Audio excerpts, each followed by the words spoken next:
Yo, what's up everybody? I hope you're having a wonderful day, and I do appreciate you dropping in to check out this video. So for those of you that have joined my channel within the past few years, you've only seen true crime, but prior to that I did do some scary stories. And I kind of want to get back into it a little bit. I know a lot of my subscribers have been missing it. So I'm going to start mixing it up on the channel, adding a little of both. So this video is a compilation of a bunch of stories. They're claimed as true, but it's very hard to always know what's true and what's not when it comes down to stories like that. And I've always felt out of place for calling someone out saying, hey, that sounds fake. But you guys can do it all you want in the comments down below. So I hope you enjoy these, because in the meantime, the script I was writing, for a good reason, I didn't need to do that video anymore. The person who was missing for multiple months was found and contacted by family, so I don't feel the need to make a video on that anymore. So in the meantime, we're going to dabble back with some scary stories. But first, today's video is sponsored by Scentbird. Do you ever get tired of going out in public and waiting in lines? Well, the best thing, Scentbird delivers right to your door, so you can stay at home and not have to deal with anyone outside. Scentbird is your one-stop shop to keep yourself smelling good all the time. You can try fragrances from some of the top brands, Versace, Dolce & Gabbana, and so many more.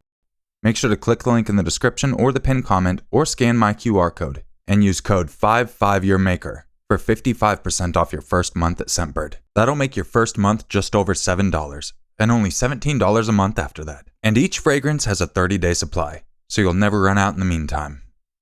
Scentbird is available in the United States and Canada. This month I am trying Mercedes-Benz Select. My favorite part of it is the fruit undertones. We also have Mind Games, Queening. My wife chose that, and she loves the vanilla out of that. It's absolutely beautiful. Next we have Versace, Eros Flame. This one is also very nice, extremely subtle. And lastly, we're trying Ormonde Jane, Montalbano Verano. And that one's great, it's got like a really nice leather tint to it. When you receive your fragrances, they come in a hard carrying case so that way it doesn't bust open in your pocket. It also has a lock so it doesn't squirt. Each of the cases can come apart and are easily interchangeable, so if you want a certain color, you can swap it right over to that. And it's easy as putting it right back together. If you want to help the channel out and yourself, don't forget to click the link in the description or the pinned comment, or scan the QR code on the screen right now, and use code 55Urmaker for 55% off your first month at Scentbird. I want to give a huge shout out to Scentbird for sponsoring this video. I really appreciate you.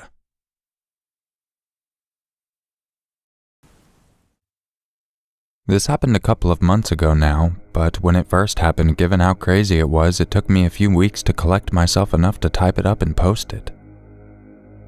It's relevant for me to tell you up front that I'm a military veteran and I have PTSD and anxiety as well as a pretty bad case of depression that I'm currently in my third year of. I've read that CBT, cognitive behavioral therapy, can massively improve PTSD symptoms and in turn help to reduce anxiety, so I've been trying various techniques at home. The problem there is my wife and I live in a small 2-bedroom ground floor flat with an upstairs neighbor with absolutely no concept of other people. A jock douchebag type who's a personal trainer but he trains at home too, 'cause gains. The kind of guy whose only two topics of conversations are protein powder and steamed rice. I'm sure you can imagine the type. Anyway, with that being a constant issue, meditation and quiet mindlessness are just not possible with the constant noise. My solution was to do my normal routine during the day, but take advantage of my insomnia later on. At around 2300 through 0100, I would put on my coat and shoes, and as we live near the beach, I figured I could walk to the beach now that there's pretty much no people around, walk on the sand and be mindful to the sounds of the ocean. Sounds nice, doesn't it? It was for the first 2 times, but you know what they say, the third time's a charm. The walk to the beachfront home isn't far, maybe a little over a mile, but once I got there I would walk to the very end of the beach until you reached the cliffs where there was a World War II artillery gun turret, which was another half-mile-ish. Sometimes I would walk the path up the cliff to the gun and stare out into the blackness of the midnight ocean, which was only broken by the occasional flash of light from the lighthouse. I would sit and listen to the waves crashing against the cliffs. Sometimes I would close my eyes and just concentrate on nothing but that sound. I felt safe there, knowing I was alone. Just me and the ocean. Usually before I would turn tail and head home, I would walk down to a small row of benches. They're all marked with plaques in remembrance to someone who also came to enjoy the view, although I imagine they came during the day. The benches are close to an old pub that was shut down years ago, and I heard the place used to get used as a dogging site or a brothel or something back in the day. So when I saw vehicle headlights coming towards the pub, I figured it was just some young lads trying to catch potential doggers at it. I sat on the bench and waited for the car to pass me, but as it rounded a bend in the road further up, I was momentarily lit up by headlamps. The headlamps of the vehicle went off immediately and the car went off-road and out of sight for a moment. At this point, I was fully alert and a bit cautious, so I dropped to one knee and ducked behind the bench I was sitting on. The vehicle drove past me, and as the lighthouse illuminated the vehicle, I could now see it was an old beat-up Land Rover kind of vehicle with shitty camo paint on the wings. At that moment, someone popped out of the top of the vehicle with a scoped rifle and a big torch. In that instant, in my head, I was back in Iraq and my senses felt razor sharp. I dropped onto my belt buckle and crawled into a path of long grass adjacent to the benches. Then I got in a position where I could see them, but they couldn't see me. The guy with the rifle shone his torch at the exact bench I was sitting on, then the others searching for me. He started looking all around him with the scope, looking where I might have gone. My heart was pounding so hard I felt as if they could hear it. I held my sleeve over my mouth to muffle the sound of my breathing, but more importantly to try and hide the condensation of my breath. The vehicle started to move to get a better view of the benches, so I started slowly crawling towards the main road, as not only was there a row of houses, but an old stone bus stop I could take hard cover if they saw me and opened fire. After about 5 minutes of hiding in the long grass, it started to rain and they were still clearly looking for me, but they were now about 150 feet away. The guy with the rifle was scanning around with his eye down scope, so I waited until he was looking away from me to seize my moment to run for cover. I pushed my hands hard into the wet dirt to launch myself onto my feet. Then I sprinted towards the bus stop while throwing some zigzags in just in case they had seen me. Luckily they hadn't, and I was now far enough away that I could take my phone out and call the police. They were there with a riot van and a squad car in about 10 minutes, and as I was talking to the officers in the van, they spotted the gunner's vehicle and took off after them. The officer in the squad car stayed behind to talk to me. The rain was coming down in sheets by now. They asked me if I was absolutely sure it was a rifle, and I told them yes, it was 100%. No doubt in my mind at all. The officers both looked at each other, and then one of them asked, "And what exactly is your experience with firearms?" I told them I was ex-Army and I've seen my fair share of all kinds of firearms. They then asked me what I was doing there after midnight, which is a pretty fair question to be honest. I explained that quite unironically I was taking a mindfulness walk to ease my PTSD symptoms. They were satisfied with that explanation, if not somewhat amused, and told me that the armed response unit was en route. I asked if they needed me to stay behind to make a statement, but the officers told me not to bother waiting around because they most likely wouldn't need to take a statement beyond the call I made. And also it was pissing down rain, so I should get home and get dry. It was over, but I still felt super wired and my heart was still thumping hard in my chest. I started the walk home, and when I was about halfway there, a police helicopter buzzed overhead and settled over the area where I had been sitting on the benches with the searchlight going.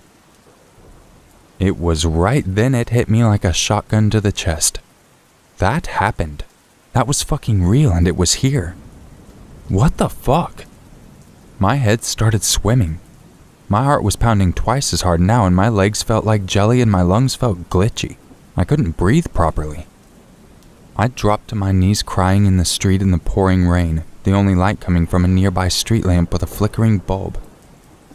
I was gasping for breath, thoughts flashing in my head, thinking that if I had stayed still, if I hadn't hunched behind the bench, if I had done any number of things differently or hadn't, then I could have gurgled my last breath alone in the dark in the cold, wet dirt, and my wife would have been none the wiser till the following day. I have no idea if they were even there for me, and if they were, how could they have known I'd been there? I'd been there twice before, I suppose.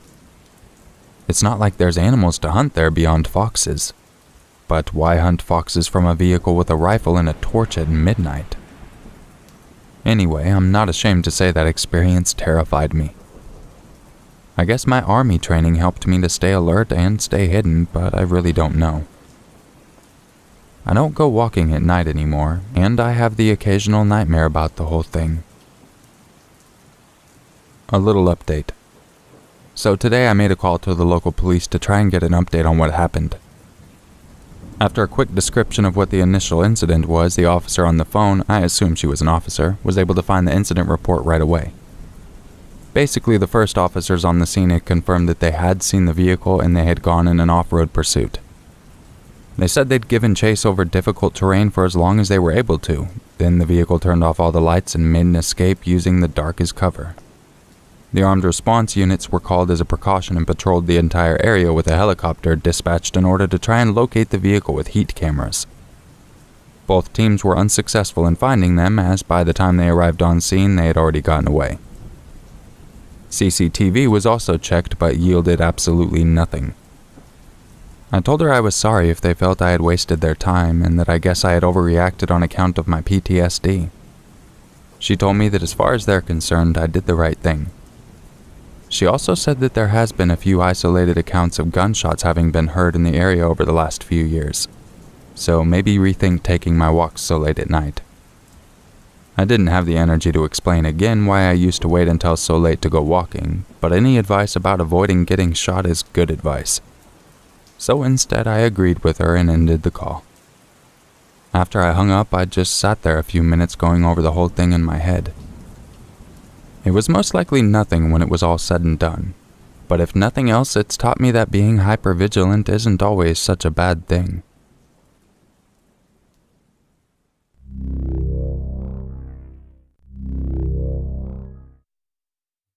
It happened in the summer of 2016. I was spending a couple nights alone while my parents were away on a road trip. I don't live in the nicest of cities, but live in a relatively nice neighborhood since it's right next to a major university. I've been followed home a couple of times, had neighbors have their homes broken into and the like, but most of the really bad stuff happens in the downtown area of my city. Anyway, it was late at night on my second night home alone, around 11 p.m. I had been playing some video games with a couple buddies of mine when I decided to go downstairs and make a late night snack.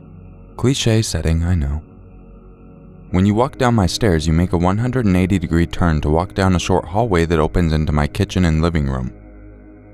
When you open the door from the hallway into the kitchen, across from the kitchen table is a set of doors that opens into the backyard. The two doors have giant windows that cover the whole door, kind of like a storm door, I guess. Those will become relevant later. As I go into the kitchen and start making some ice cream, I thought I heard some laughing.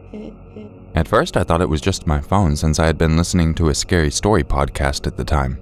However, as I paused my podcast and waited a second, the laugh came yet again. The sound was odd. The best way to describe it would be if you took the Star Wars character Yoda's laugh and made it a little creepier. It was childlike and playful, yet it was deep and sadistic. The laugh repeated again for a third time, this time a little louder. I began to look around, wondering if it was just my mind playing tricks on me. I walked over to the sink where one of the windows that looks out into the backyard was, and I just saw darkness. There didn't seem to be anything out there, but right as I was about to look away, a face appeared at my window. I immediately jumped back and gasped.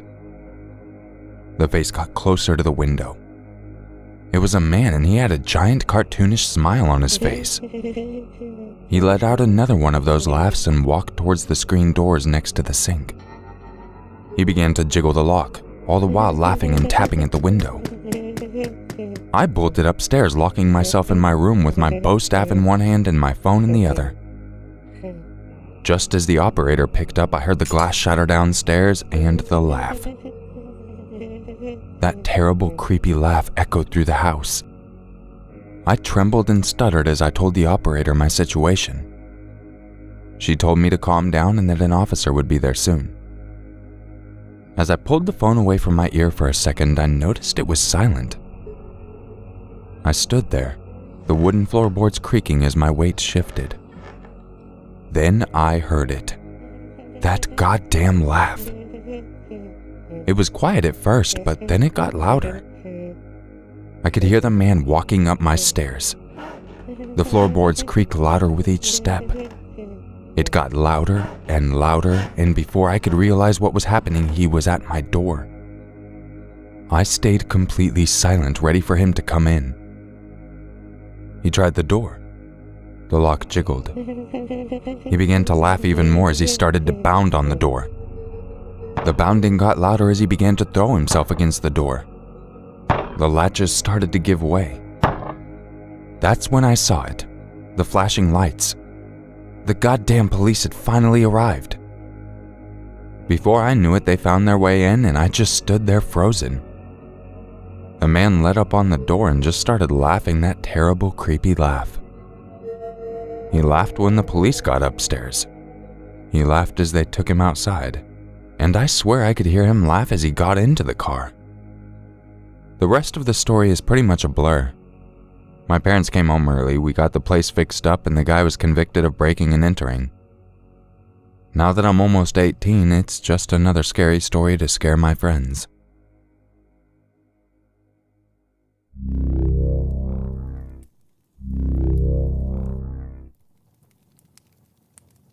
A couple of months ago, me and my family of 4, plus 2 dogs, moved from living in a village to living in a small old farmhouse.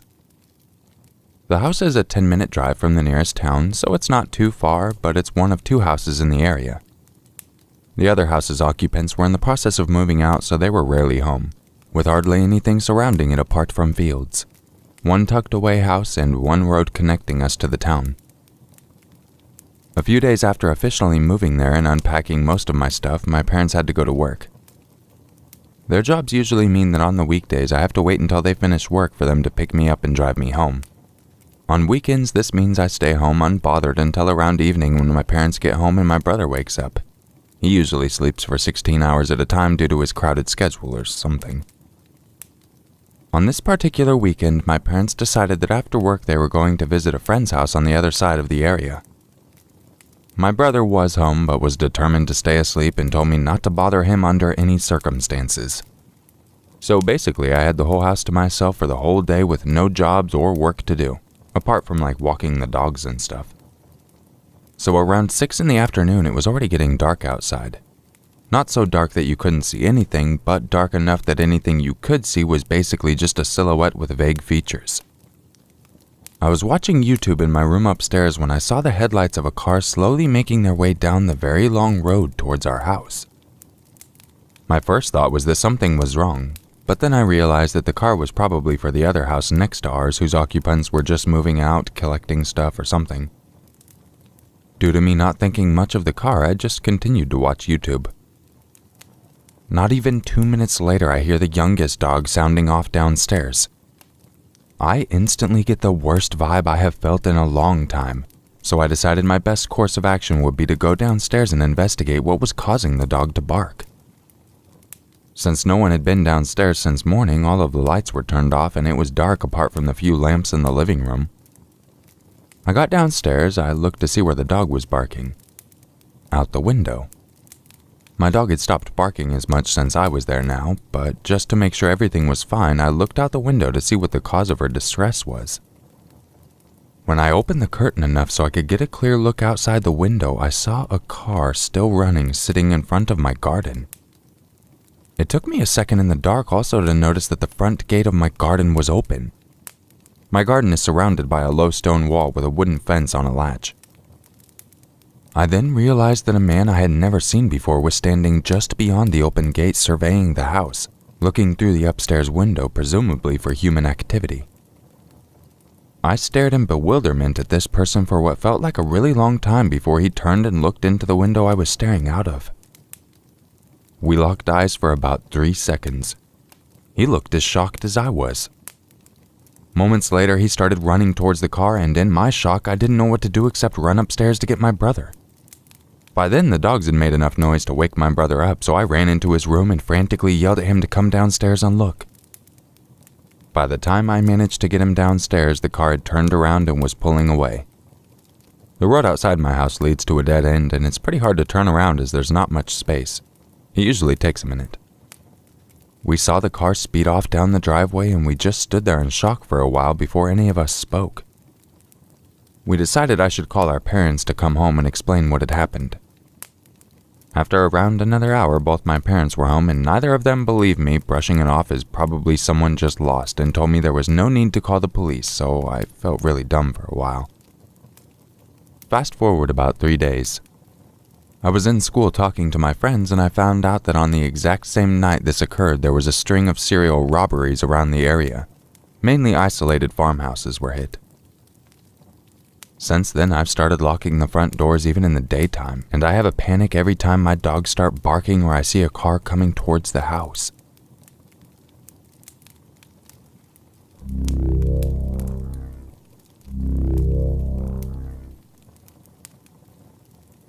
This happened in the summer of 2010 when I was just entering my teenage years. My family took a trip to a really nice hotel in the city. I can't really remember why we decided to take the trip, but I remember a lot of family friends coming with and staying in adjacent rooms. I've never asked my parents, and it's not really important to the story. To preface, I'm a bit of a scaredy cat and always have been. I'm a pretty skinny, fragile kid, so I get spooked pretty easily. Even now. This, however, was almost definitely not me freaking myself out like I normally did. Looking back, I'm incredibly lucky I trusted my instincts. This hotel had a strange design to it. The lobby was actually on the 4th floor, not the bottom floor, which I found strange. To access the lobby, you had to use the elevator. There was no way for you to get to it from the stairs. This information would have been nice to know before everything happened, as you'll find out. The hotel was organized in a square shape. Every floor was lined with a balcony, and you could look down into the lobby and cafe area from your floor. Essentially, if you were walking to your room, you could be seen from anyone that was on your floor if they just stepped out of their room and looked around. I always was afraid I'd fall over the balcony and sail down 8 stories to my death, but they were high enough to be to a point where I wasn't too concerned for my safety. The first day or two was nice.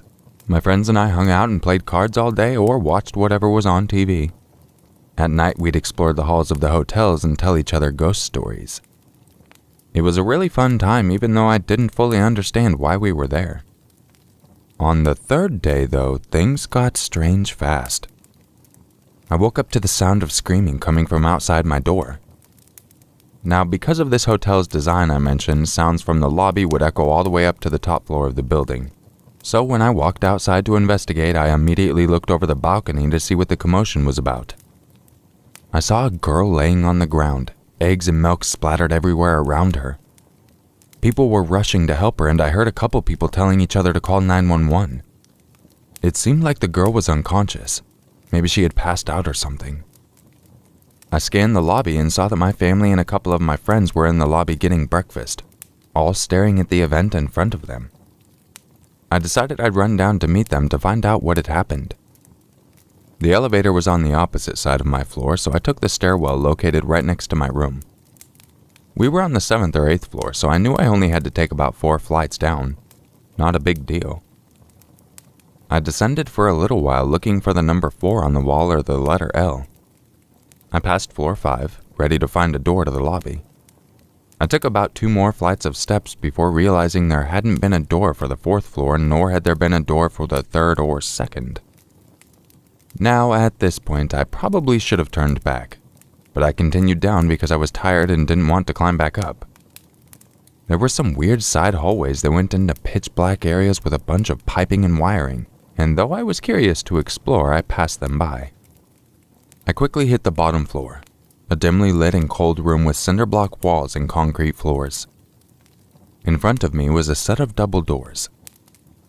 I hesitated at first, but I assumed that this was just another way back to the lobby, so I opened them and entered. Behind the doors was a massive warehouse-type room, probably the size of a smaller basketball stadium. The only light coming in was from the stairwell behind me, so I really wasn't able to see much. Stairs were stacked and covered in plastic wrap, tables lined the wall, and in the distance I thought I could see some boxes stacked and lined against the wall as well. I was probably in the storage room for the hotel. I looked around and saw an elevator in the back of the room, so I made my way towards it. I closed the door to the stairwell and began to walk in the dim light. The room was super muggy and dusty, and it seemed like nobody had been down there in a long time. As I got closer to the elevator, I noticed it was a little bigger than the elevators in the lobby and the other floors. I pressed the up button but got no response. There was a card swiper next to the button. Must have been for employees only, I thought. I turned back towards the stairwell doors, making my way past the chairs and tables along the way. When I got to the door, I gave it a tug and it was locked. Of course.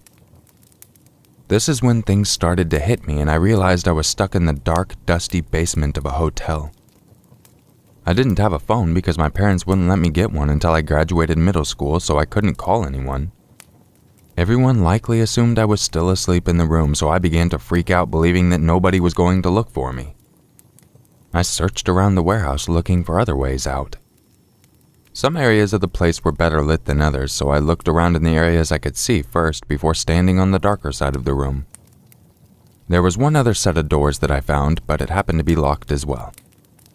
I began to cry, scared that nobody would ever find me in this basement. I swear it felt like hours, but I think only a handful of minutes passed before I heard the door creak open. It wasn't the door from the stairwell, rather the second door I had found. A slim, middle-aged man in a lab coat came out of those doors. Now, if this were 21-year-old me seeing this man, I would have been very confused as to why this guy was wearing a lab coat in a hotel.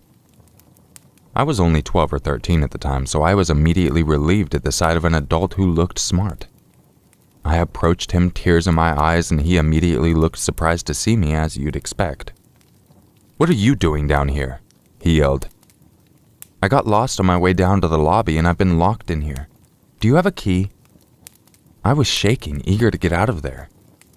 He didn't answer my key question and instead he said, "I know a way out of here. Follow me." He began to walk towards the door with the stairwell and I followed, relieved that someone had finally come to save me. We approached the doors and I began to reach for the handle, but he continued walking. "Isn't it right here?" I asked him. I will never forget the look on his face when I said that. He looked nervous, and though it was dim, I could see sweat glistening from his forehead and behind his glasses. "No, this way," he said sternly. I continued to follow him, but I was now nervous myself. We had passed the door to the stairs, and we were now heading to a darker side of the basement, away from the elevators. He looked like he had no clue where he was leading me as he kept checking around him almost as if he was taking in his surroundings for the first time. We turned a corner and began walking towards boxes. A dead end. I immediately froze, realizing that something was very, very wrong. This guy had no idea where he was going, nor did he appear to work at the hotel. I said, my voice shaking, "Okay, where are we going?" He turned and said, "This way. Just follow me." I knew there were no doors by those boxes. I had checked there first after I found out the stairwell door was locked. I want to thank whatever God is up there for gifting me with the idea I had next. I started yelling, as loud as I could. I yelled so loud I gave myself a headache. The man, irritated and plugging his ears, began yelling back at me. "What are you doing? Be quiet." I continued to yell. I don't even remember how long I was yelling. Finally, the man snapped and began quickly walking towards me. I went in a full sprint towards the stairwell doors, hoping to God they'd somehow be magically open. He didn't run after me. He walked sternly behind me, muttering things like, "Stupid fucker," and other kinds of compliments. I was about 5 feet from the door when somebody burst through. My savior, a hotel janitor who had heard the screaming from the stairwell. He saw the situation, me and some random guy in a lab coat in a locked basement, and immediately told me to get behind him. The janitor asked me who the man was. I said I had no idea that he had come in through the door on the other side of the room, and I pointed to the door. the janitor quickly radioed into the desk that he had found a child in the basement, and quietly, so that I wouldn't hear, he said, "This man came from outside. Get security," or something like that. The man in the lab coat started trying to argue with the janitor, claiming that he simply was looking for a bathroom. The janitor clearly wasn't buying it and kept saying things like, "Wait till security gets here and talk to them about it." I was standing beside him the whole time, trying to take in what was happening, confused out of my mind.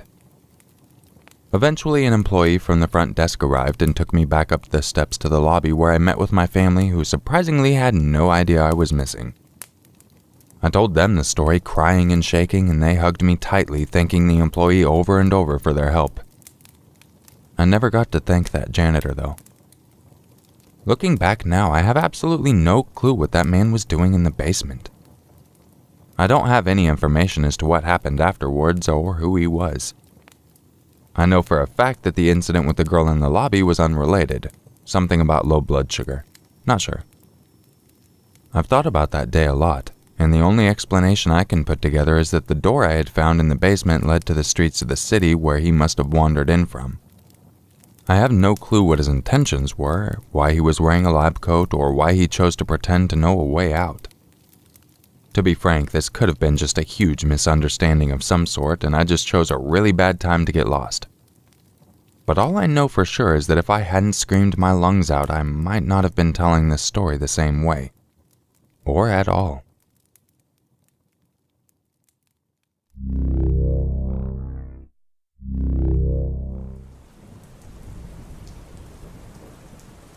This took place in about 2003.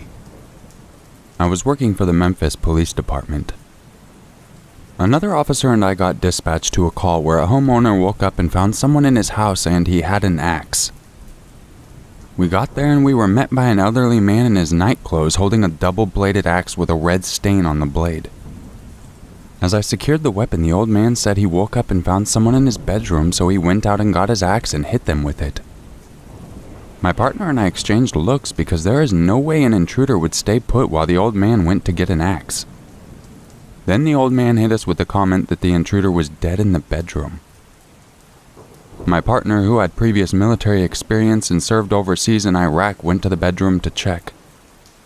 I heard a chirp, and then my partner got on the radio requesting for EMT. He told the dispatcher there was an elderly lady lying on the floor next to the bed who was alive and hurt bad, yet unresponsive. At this time, the old man told me about his wife whom lived with him and was asleep in the bedroom. A third officer got there about the same time as the paramedics and assisted me in detaining the old man. I went back in to check on the scene and see about my partner. As I entered the bedroom, the paramedics began lifting the lady to put her on a stretcher. The sight was gruesome and I don't feel like sharing the details. My partner called out, "Just hold on, ma'am." Then from this lady, a grandmotherly voice called out, "Don't worry, baby. I'm okay." At this, my partner, a hardened war vet, nearly fainted. A paramedic had to keep him on his feet. It amazed me that such a frail, old-looking woman who had such injuries would reassure my partner. The lady was transported to the hospital and I remained on the scene with the old man. He kept saying how he woke up to find a stranger in his home. It got even worse when he asked to see his wife. It was almost like he had no idea of what was going on and didn't see her get carted out to the ambulance. Eventually, his kids made the scene. From them, I learned that the man had been diagnosed with advanced dementia the day before and they were going to start some type of treatment the next day. They were so mad at themselves that they had waited. It was a somber time for us all. As best the family and I could figure out was apparently the old man woke up in the middle of the night, didn't recognize his wife of 30+ years sleeping next to him, and then went and got the axe. I found out later that the tough old lady survived and her husband had to be put in an assisted living care home.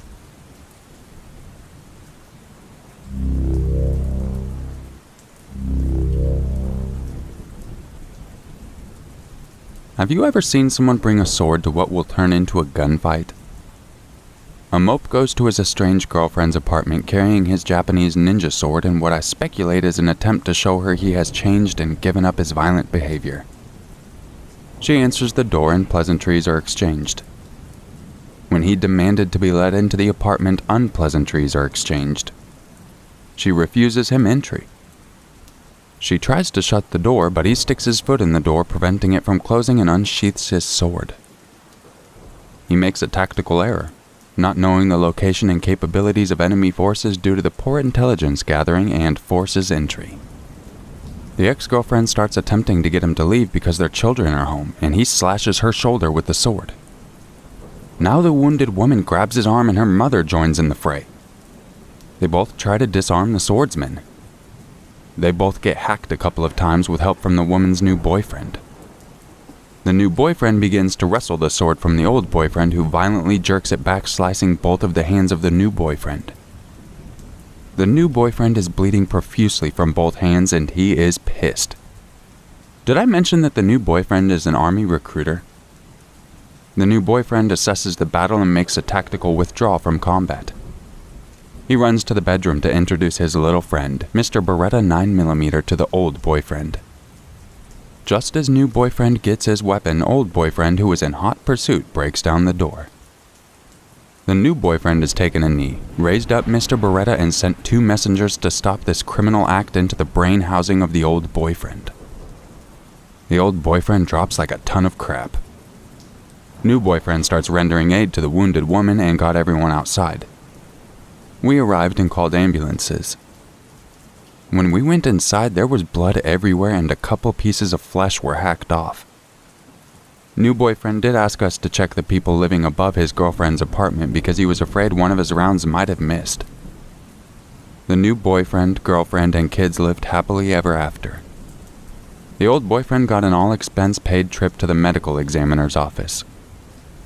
We gave him a C- grade for his efforts. He was winning, until he wasn't. Let's face it, hacking your ex-girlfriend with a sword shows a certain sense of style we have not seen in years. It was an easy clearance for the detectives. While I attempted to make light of this, it really was a gross crime scene. There was so much blood and blood splatter in the living room it was hard to make heads or tails of what had happened.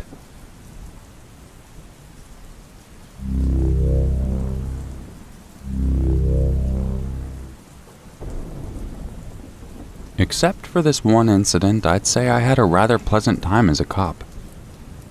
I took my job as a servant to the people seriously, and I always tried to help. I did this for purely selfish reasons. It made me feel good to help, and it made me feel bad when I had to use force. On this incident, I did neither, and it hurt the most. I often took the night shift because that is where the action is. You don't get bored. It was about 2 a.m. and the bars were closing. I was parked in a strip mall within sight of several bars. At 2 a.m. sharp, the last of the bar patrons were pushed out the doors at the bars and started for their cars. From my car, I could see one tall, slim working girl was making her last-ditch effort to be taken home by somebody. She wore a very skimpy dress and she repeatedly flashed her bare chest and tiny panties. It didn't work. When the last guy drove off, leaving her there, she sat down on the ground behind her car. I'm sure it was part of her image, but I noticed her car was a classic Jaguar XJ sedan. It was probably about 10 years old and suffering from a lot of rust, but if you squinted a little, it looked nice. I watched her for about 10 minutes just sitting there. Then she got up and promptly fell down again. She was way too drunk to drive. As she made her way to her car, I started my car and radioed for a female officer to assist me in what I assumed would be a DUI. An officer friend of mine named Judy answered and said she was on her way. I had no jurisdiction until she actually drove her car onto the road, so I waited. As soon as her car reached the road, belching black smoke out the tailpipe, I gave chase and stopped her before she got even a quarter mile. She pulled over into a mall parking lot and I pulled up beside her car about 10 to 15 feet away. She jumped out of her car and immediately flung off her dress. Now wearing only her tiny string panties and high heels, she proceeded to dance around in a very seductive manner, constantly beckoning me to come over to her. Okay, picture this. It's 2:30 a.m. in an empty parking lot and I'm all alone with a sexy drunk female. It was prudent on my part to wait for Officer Judy to arrive rather than risk trying to subdue this woman by myself. I leaned up against my car and watched the show. The drunk woman danced around for a while and then grew either tired or frustrated that I was not reacting, and she pulled off her skimpy panties and got into some serious poses while jumping all over her car. She crawled up onto the roof and then slid down to the hood with her legs spread wide, trying to get a reaction from me. Actually, I was kind of enjoying the show and I felt a little bad that I secretly didn't want Officer Judy to interrupt it. As I was looking down at my watch and wondering where Judy was, the drunk woman slid down the front of her hood and began rubbing herself on the jaguar hood ornament. She was oohing and ahhing and she humped the chrome ornament as if it was a dildo. Quite suddenly, her foot slipped off the front bumper and she spun around, pivoting on the chrome jaguar, and fell headfirst over backwards onto the ground, all the while screaming like a banshee. She immediately grabbed her private parts and tucked into a fetal position, still screaming. I ran over to her and, not knowing what else to say, I asked, "Are you okay?" She shouted at me, "No, you fucking idiot, I'm not okay." And then she pulled one out from between her legs and grabbed my arm. Her hand was covered in blood. I told her I would call for an ambulance, but I had to go back to my car. She held my arm tightly for a moment and then let go. I ran for my car, but just as I opened my car door, another car with their headlights on bright came up fast and slid to a stop right beside my car. Officer Judy jumped out of her car and shouted to me that she had already called for an ambulance. She then went over to the drunk woman and checked her out. I really couldn't do much but watch. In anticipation of this being a potentially major public incident, I radioed for the dispatch to send over the OIC, officer in charge. He is the senior-most cop in the department that is on duty at this time. I then got out my blanket and first aid kit and gave them to Judy. While I was wondering where Judy came from, the ambulance arrived and took over. The OIC arrived and I explained everything that happened. Judy explained that the woman had ripped her vagina on the hood ornament and had internal bleeding and would probably need surgery. She also told the OIC that she had been parked about 50 yards away and watched the whole thing to see how I would handle it. She vouched for me that I did everything by the book and never did anything that was inappropriate. She said she had decided to drive up to the scene as the woman slid down the hood just moments before she hurt herself. The OIC was upset and scolded Judy for not going directly to the scene, but he shook his finger in her face and said with a smile, "Now don't ever do that again." I spent the next few hours filing out my report and retelling the events several times. The woman was treated and fully recovered. I saw her several weeks later back at work and she had no memory of me. I felt bad about her getting hurt, but I was told by the OIC and Judy that if I had done anything else, it could have been very bad for me and the police department. If Judy had not witnessed the events, the woman could almost certainly have sued the department and me. Judy got chewed out for parking and watching, but nothing serious. I also was mad at her for leaving me in that position for so long. Actually, it was only about 5 minutes. To make it up to me, she bought us both a nice dinner at a local restaurant. When I got transferred and left the police force, I had a goodbye luncheon. It was customary to give the departing person gag gifts. Judy gave me a plastic version of the jaguar hood ornament, wearing a condom.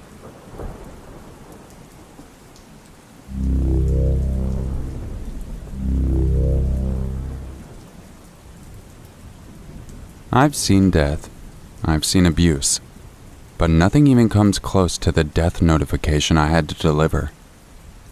I never post these kinds of things in regards to my thoughts and feelings, but I'd like to get this off my chest. It was my first death notification and it was brutal. The victim was struck by a drunk driver driving 100 miles per hour the wrong way on a country road. The car hit her at such an angle that the car somehow climbed on top of her and decapitated her. She was 78. I arrived at the woman's home to speak to her 50-year-old daughter, but she wasn't home. From there I went to the neighbors trying to locate her or figure out when she'd be back. From this, I learned that the daughter's father died a year ago and today was the anniversary. Meanwhile, the wife had left her husband of 20 years after finding out he had been cheating on her for about 18 of them. She was staying with her mom because she had no support.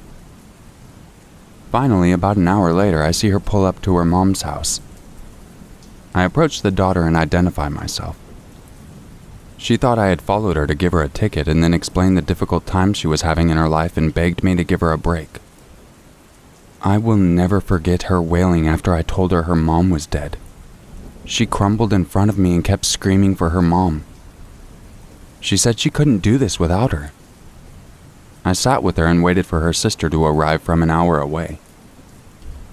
I hope I never have to live through a silence like that again. As I drove away, I knew I would never forget that night. Despite everything else I've seen as a soldier and a cop, nothing else ever hit me like that notification that day.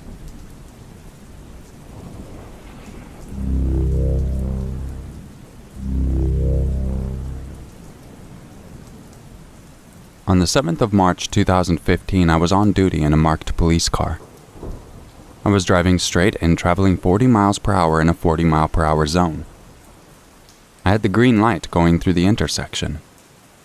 An elderly man ran the red light and T-boned me right in the driver's door. I saw the car coming a split second before it hit me. Instinctively, I cranked on the steering wheel to deflect the impact. The car struck my driver's door, causing me to spin around counterclockwise. About halfway into the spin, my right rear tire caught on something. The car continued to spin, but now was airborne. My patrol car landed and rolled 360 degrees. When the car stopped, I tried to get my door open, but it was jammed. I was terrified that the car was going to catch on fire and I would burn alive. This happened to a fellow officer I knew back in 2007. Fortunately, it was a busy intersection with a lot of people. A bunch of men came running up and pried the door open. My only thought was to get away from the car. An off-duty fireman came up and told me to stay still and not move. He reassured me that my car was stable and he put his hands around my neck to stabilize my neck against any possible trauma. Rescue arrived and they slapped a neck collar on me. They then cut my uniform shirt off and my bulletproof vest and removed them from my torso while I was still sitting in the driver's seat.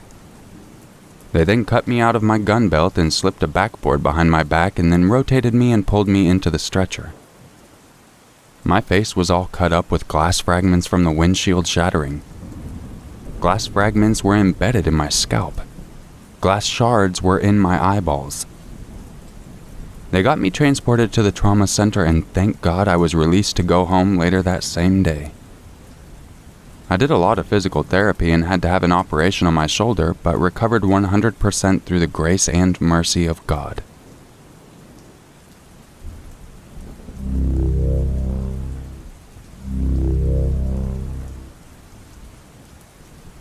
This is a traffic incident I responded to one day in 1994. I received a call about a wreck on a bridge spanning a 4-lane highway. When I arrived, I saw a Honda Accord sitting on the bridge in the wrong lane of travel on the medium of the highway underneath it, facing back across the bridge. The entire front end of the car in front of the passenger was flat against the passenger compartment with some damage on the passenger's side.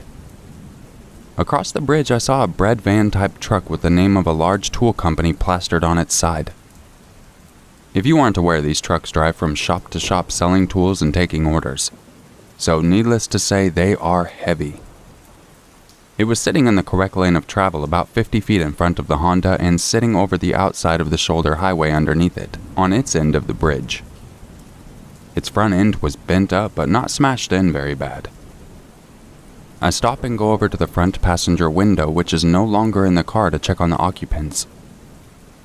There's a little girl about 3 years old sitting in a child seat or booster seat, I can't remember, in the front passenger seat. She is crying hysterically, rubbing the top of her head with her left hand. Her scalp is cut across the top of her forehead, and every time she swipes at the place that hurts, she unfolds it back over itself, exposing her skull back over her ears. She had hit the windshield and it sliced her open. Her right leg was broken and swelling, as well as her right arm.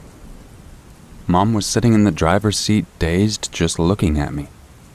She had a goose egg on her forehead from hitting the steering wheel, blood running down her face. Her right jaw was already swollen from being broken and her right femur was bent at an odd angle as she sat there. Her left arm was angled also from a fracture in her forearm. I told her to grab her daughter's arm and hold it. I wanted as little contamination in her scalp as possible. She grabbed the baby's arm and stared at the dash. She couldn't talk. I ran across the bridge and spoke with the driver of the tool truck. He said that he was traveling straight onto the bridge when the Honda pulled directly into his path as the mom had tried to enter the on-ramp of the freeway. My guess is that she was distracted by the baby or something and didn't see the truck coming. So his tracks smacked the car right across the bridge because of its sheer mass. I couldn't get the picture of that little girl crying and sweeping her scalp back and then the scalp falling back on her head out of my head for several weeks. She couldn't figure out what was wrong, but she hurt and it was on the top of her head. There was nothing I could do but make sure the paramedics had a clear path to her and her mom as soon as they got there. That was all I could do.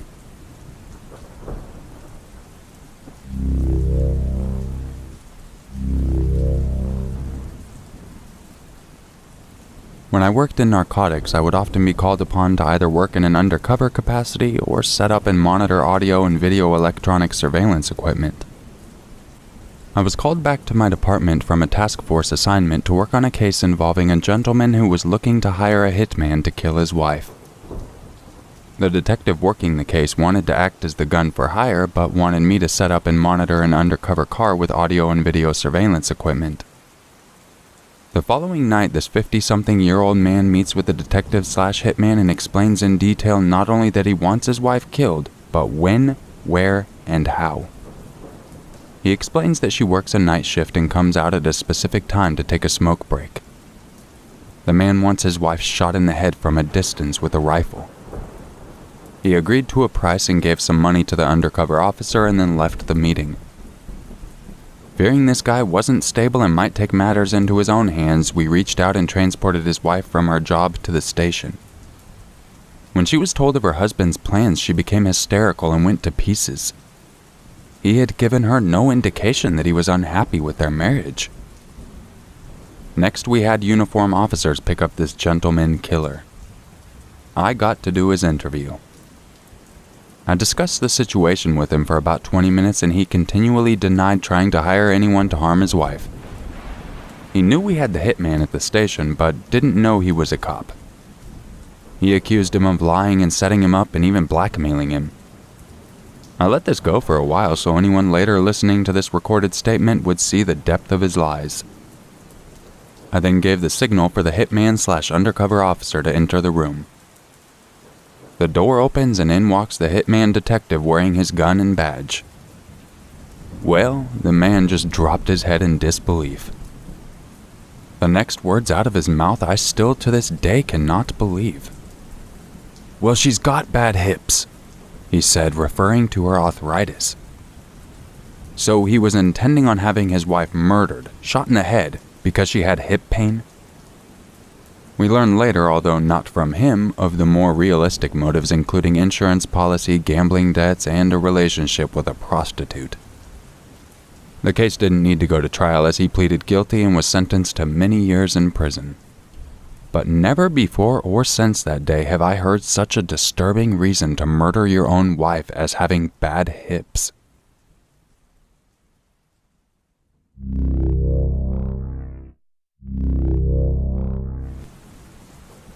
I work at a large crafting store in California and have been there for a year and 8 months now. A little background before I explain what's going on is needed. So last year we hired this guy named Hayden. Hayden was a little quiet on the first day, but quickly became more talkative and over the next couple of weeks started to never stop talking. He would constantly say weird shit. For instance, one day he was putting in a charge of building furniture. Our store carries stuff like furniture and home decor as well. He was apparently having difficulty assembling the table he was working on and said something about cutting his wrists if he couldn't figure out how to put it together. Another time we were both working in the stock room and he kept talking about how much he looked like the Parkland shooter. I'll admit he did in fact look like that kid, which was creepy. I remember one day I had gotten off work and was just waiting for my ride to pick me up when out of nowhere Hayden walked up beside me. He just stood there with an awkward smile on his face, and I politely asked him, "What's up?" He said something to the effect of, "Oh, nothing much, just enjoying my lunch break. I'm thinking about going inside a Taco Bell and shanking someone right across the parking lot from our work." He pretty much laughed and said he was joking after saying that. When my wife picked me up, we saw him just walking towards the Taco Bell, and he flashed us this creepy-ass ear-to-ear smile. The last straw for me was when he and I were assigned to work our spring freight and get it loaded up on a large U-boat. Our shift started at 7 a.m. and it was over at noon. It was 11 and we still hadn't finished our task because Hayden wouldn't stop goofing around. He would also work very slowly on purpose and would only take one item to the U-boat at once. Our boss came to where we were working and was upset that we weren't done yet. He told us we'd both get written up if the job wasn't finished before we were off. I was pissed off at this point and Hayden knew it. He seemed to feel bad for pretty much getting me in trouble and apologized. He then said something that concerned me. He had said in the most serious tone that I had heard him speak in since meeting him, "If I get fired, I'll shoot this place up." He went on to say that he knew where all the emergency exits were and would first shoot all the cashiers and then move on to the other employees in the store. I'll admit I didn't immediately report what he said, but it did have me on edge and I kept thinking about what if. After some convincing from my wife, I finally did the right thing and informed my manager. They took a written report from me and contacted the police. After 2 more days of working with Hayden, he was fired and subsequently arrested for his threats. The week after he got arrested, my boss held a meeting with the entire staff and told everyone what had happened. After everyone left the meeting, he pulled me aside and revealed to me what the police and Hayden talked about during the interrogation. I don't completely remember what was said, but Hayden apparently admitted what he had said and kept asking if I was the one that reported him. Fast forward to a few weeks ago. I was working at the same store, still am, and I was heading to the break room for my final break when I heard a voice from one of the aisles to the left. A man was standing next to a paint case and asked if I could help him with some paint. While I was opening the case, he addressed me by name, which I immediately thought was weird because I wasn't wearing my name tag on that particular day. Out of curiosity, I asked him how he knew my name, and he said it was just a lucky guess, to which I thought it was BS. Mainly because his tone of voice seemed sarcastic. The entire time I was getting his paint, he was staring at me with a smirk on his face. He then began to ask me questions about my name, which is the same name of a popular TV show character. He asked what year I was born, why my parents decided to give me that name, etc. At this point, I started to walk away as I had other things to do, and the whole time I was walking away, he was still trying to talk to me. I heard him yelling my name from 3 aisles down. I went and stood in the warehouse until I thought he was gone. Later that same day, one of my coworkers asked me if I knew the guy who was buying the paint, and I told her I didn't. She told me that he had approached her and asked her all kinds of questions about me and if I'm a good worker and if she likes me as a coworker. This is an ongoing issue too, as he's come into the store 2 other times, one being yesterday during my day off, and apparently asked where I was. I don't know for sure, but I suspect this guy might be cousins with Hayden, as they sort of look alike and have similar mannerisms. Both look similar to the Parkland shooter and have that same creepy vibe. This might not be the scariest thing on here, but it's still freaky. An update from a few days after this story was written. Tonight I worked the closing shift and was outside getting carts after the store closed at 8 p.m. when 2 SUVs pulled into the parking lot. One of them parked behind the store and the other one parked in the main parking lot. I was standing in the front entrance doors when a man dressed in all black and wearing a hood stepped out of one of the SUVs. Another guy walked up to him and they both started approaching the store. I politely told them that we were closed, and I looked down to notice a large baseball bat in hoodie guy's hand. I started repeatedly ringing the bell to let me back inside, and these guys were just pacing back and forth in the lot staring right at me. My manager let me in and called the police. The guys were long gone when they got there. This could have easily been a totally unrelated incident, but I thought I'd still update because the whole thing makes me think it could have been you-know-who.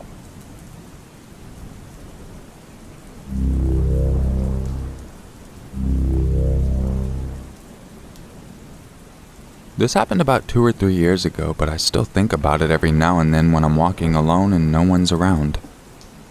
I was volunteering at a school in a rural area about 3 kilometers from my home. I didn't know how to drive and I have an irrational fear of biking. That's another story, so I didn't mind walking home every Wednesday. I was 19 at the time, but just know that I looked 3 years younger. Short girl, round face, big eyes, no makeup. It was winter. It was cold. It was raining, and I had no umbrella. It's fine though.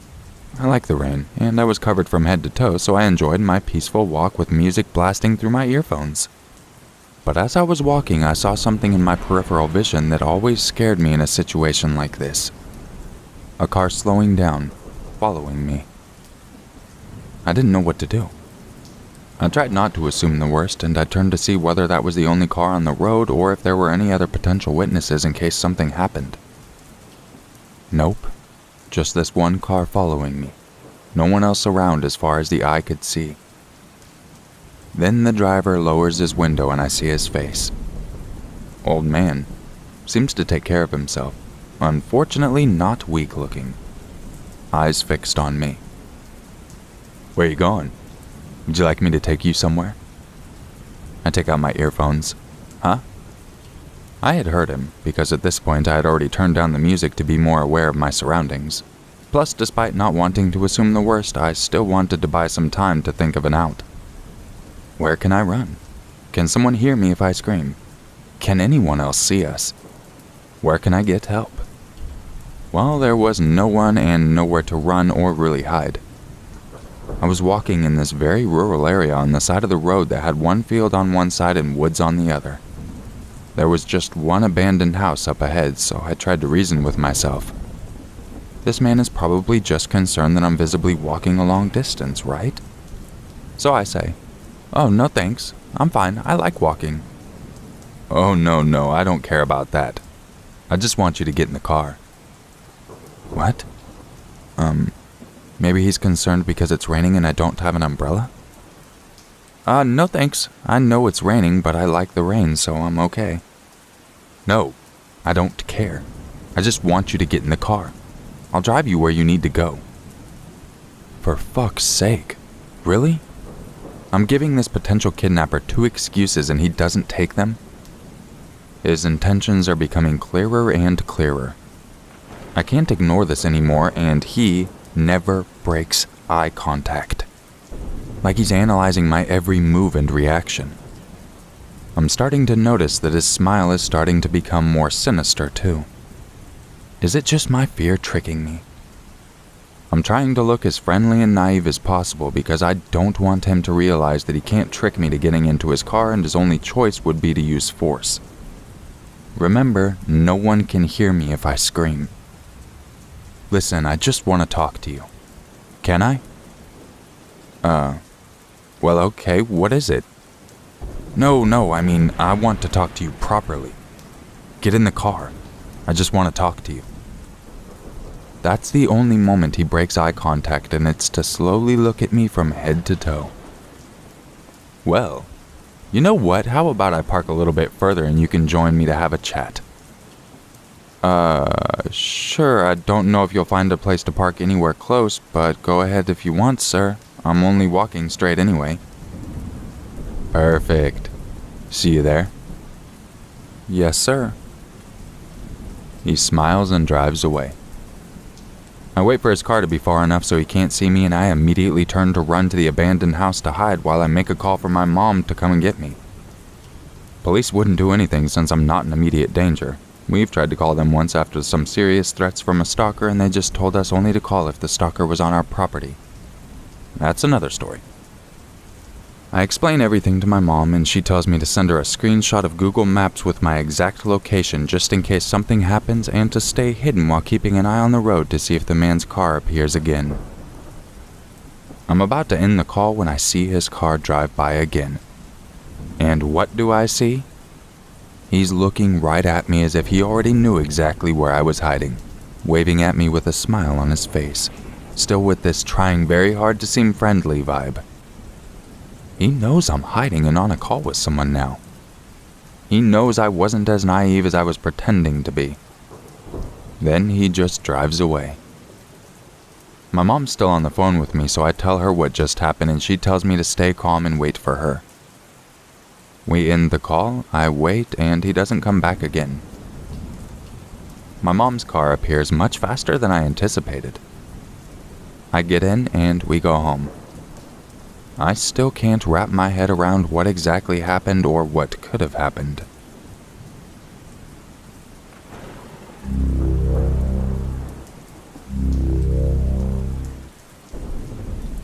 This happened in my first year at university in Australia.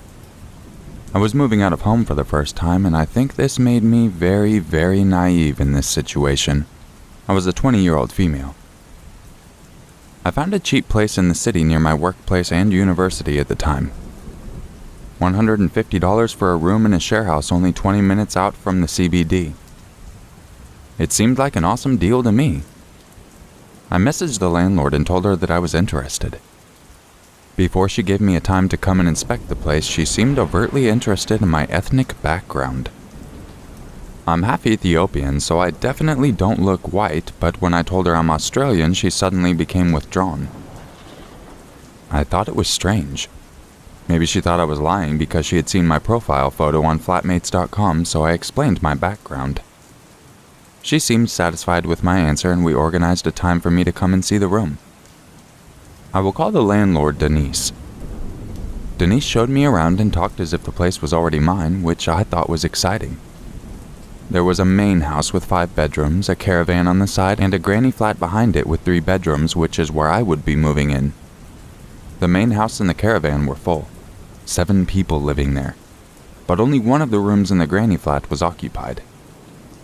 It was nice enough considering, and very clean. A weekly cleaner was included in the rent price as well as a weekly maintenance. I didn't think to ask what that meant because I was pretty set on moving in. I met the people who would be my housemates. All of them were foreigners, mostly Chinese and South Korean, who had come to study. I still didn't find this odd. I mean, there are plenty of international students here. The door in my room had a lock on it, and I was told only myself and Denise had a key. But Denise never came to the house, so there was a nice level of privacy. A week after I moved in, I met the maintenance guy. I'll call him Patrick. He seemed to be gardening and came over to introduce himself. Seemed nice enough. I found out he's Denise's brother, and he looked to be in his late 40s or so. I found him a bit awkward, but I've been raised to be polite to a fault, so I ended up talking to him for a long time before going back to my room. I don't remember what we talked about, but I remember him saying things like I was very beautiful and describing my skin as exotic and caramel more than once, which rubbed me the wrong way. A few days later, the cleaner comes also. She is super lovely and has known Denise and Patrick for a long time. She and I had a nice chat, and for some reason she brought up that Patrick was on the autism spectrum. So to me that explained his awkwardness, and I realized he's harmless. So I felt bad for my initial judgment of him. Next time I saw him, I came out of the kitchen and saw him standing there. This struck me as odd. 1, it was in the morning and I was in my pajamas having just woken up. 2, he's the maintenance guy.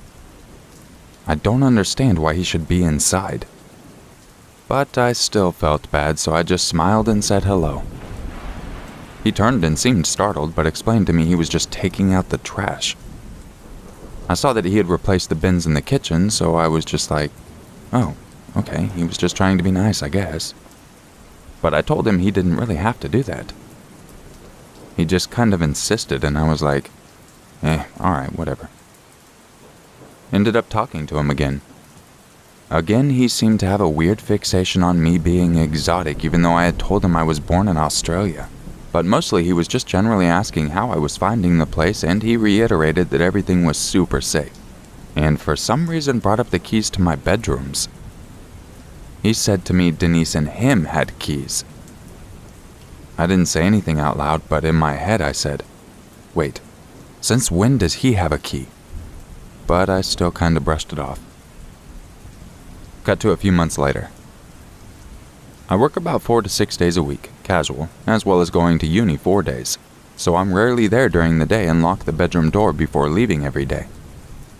I don't remember exactly what time of year this would have been, but I know it was colder and I hadn't used the ceiling fan in my room for a while. I got home, unlocked my bedroom door, and the ceiling fan was on. This struck me as odd immediately.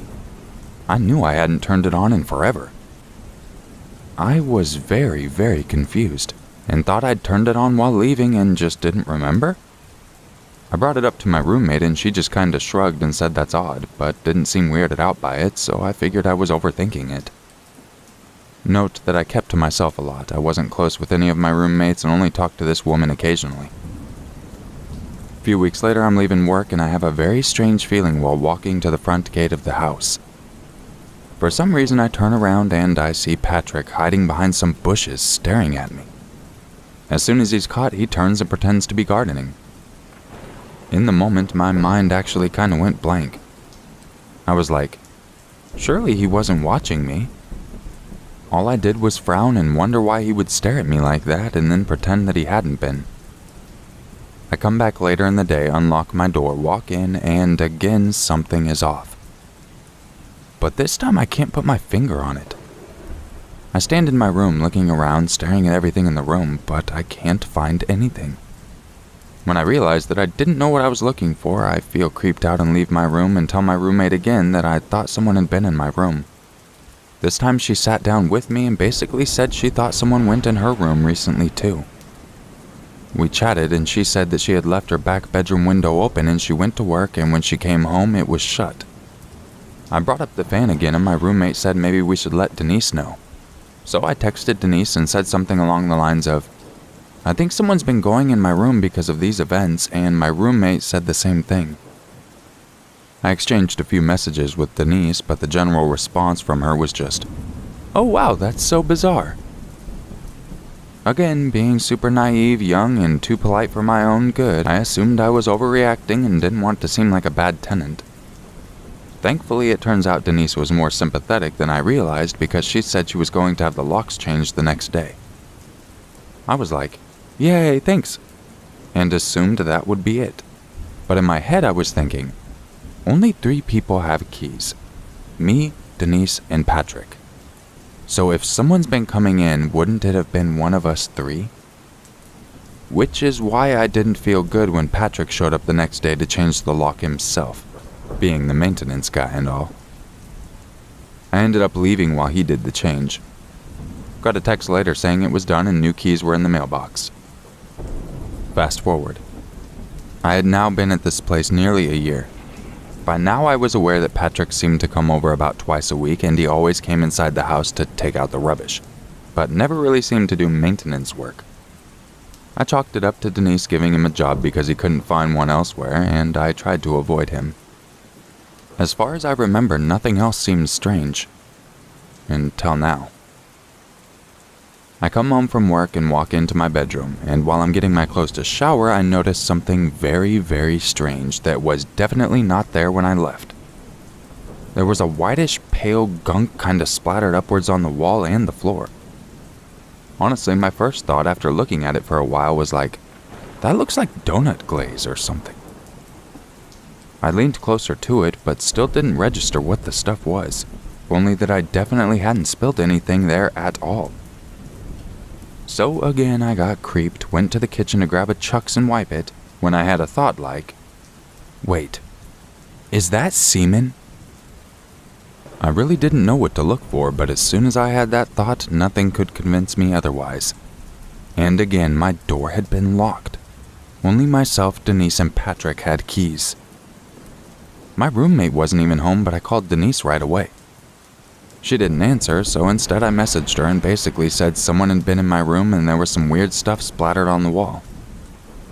I wanted to see if she came to the same conclusion I did. Her response this time was really off. She messaged back hours later and was dismissive, something like, "Very bizarre. The lock's been changed though. And I was like, yeah, obviously. So who do you think would have been in here? I felt so weird and grossed out I went to a friend's place and messaged my stepdad about it. I told him everything for the first time, and I guess it sounds a lot worse all at once because his response was, "Hell no, you're moving out of there." I called Denise and told her I was going to move out if the issue wasn't taken seriously. This is when I realized that the leasing situation at this place was dodgy, which I didn't know beforehand due to my lack of experience and no sense to ask. Essentially, there was no record of me actually being a tenant, and I was kind of just sending money into this lady's bank account, but there wasn't any official paperwork. I looked back over the stuff I signed when I initially moved in, and it was typed up by Denise, I assume. I don't remember details, but it wasn't official at all. Super naive. So I was able to move out ASAP. Denise didn't put up a fuss about the short notice. When I came back the next day, the stuff on the wall was gone, so I didn't have any proof of what happened. But that just kind of confirmed to me that something weird was going on with Denise and Patrick. My stepdad helped me take all my stuff. I didn't have much. Denise just left a message and said, "Please leave the keys on the counter." It took me a few weeks to process every creepy thing that had happened throughout my stay and put it all together as a mass creep fest. My roommate left soon after. Months later, she messaged me to say that one of her old housemates told her the police were called on the place. Don't know why or what happened, but I suspect it wasn't for the tenants.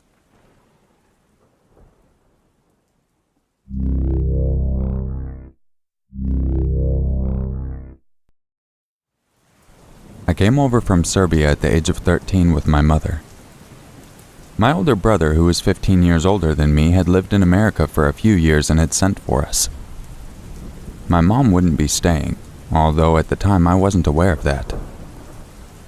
We landed in New York City and the plan was my brother would come and get us. However, my niece decided to come early as my brother's wife went into labor shortly before we landed. My brother couldn't leave his wife, so he asked a coworker of his, they drove cabs, to pick us up in New York City and drive us to New Jersey where him and my sister-in-law lived. When we got to New York City, we waited in customs for what seemed like forever. We looked for my brother, but didn't see him. This was in the early 90s, and cell phones weren't as commonplace as they were now, and even if they were, my mom and I didn't have one. We panicked a bit not seeing my brother or my sister-in-law. Suddenly we heard our names being called and saw a tall man.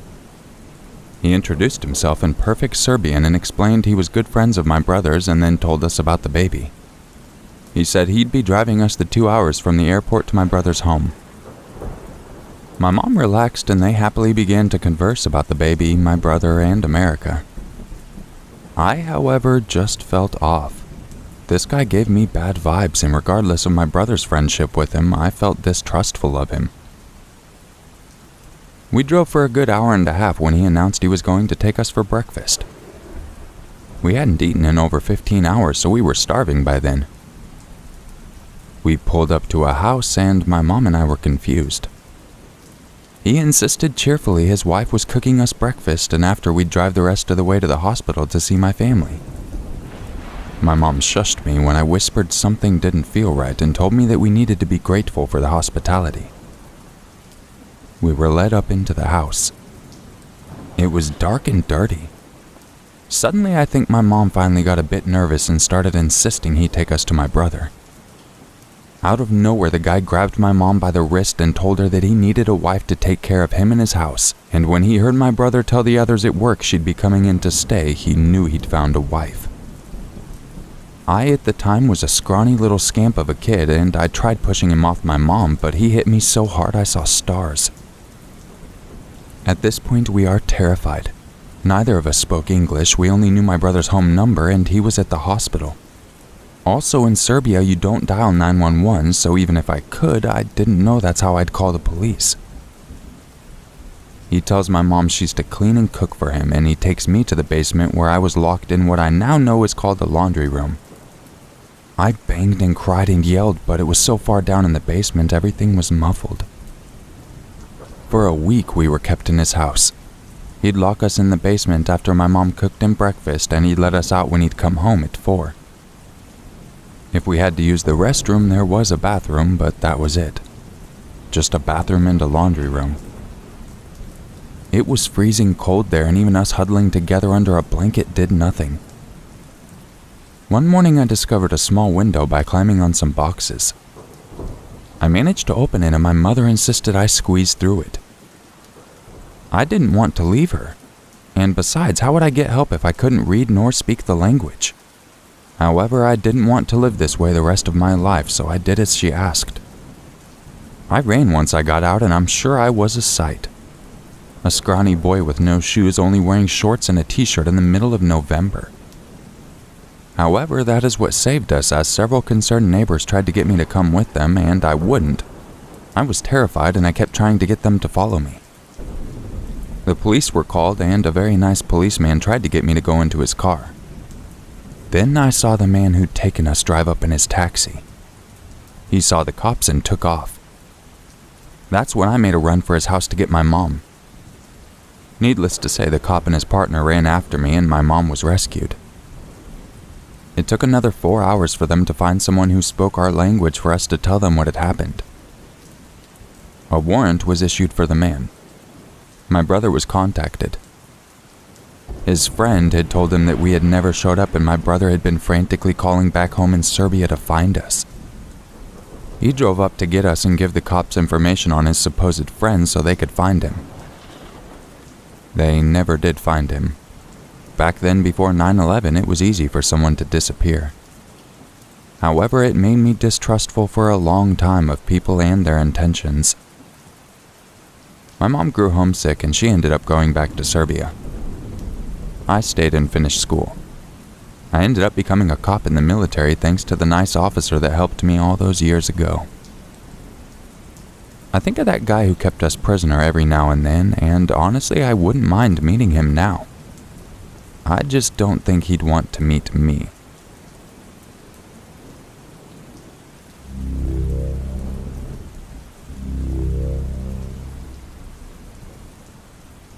My friend and I grew up in a sleepy wannabe New Jersey Central Florida town, and we were the outcasts.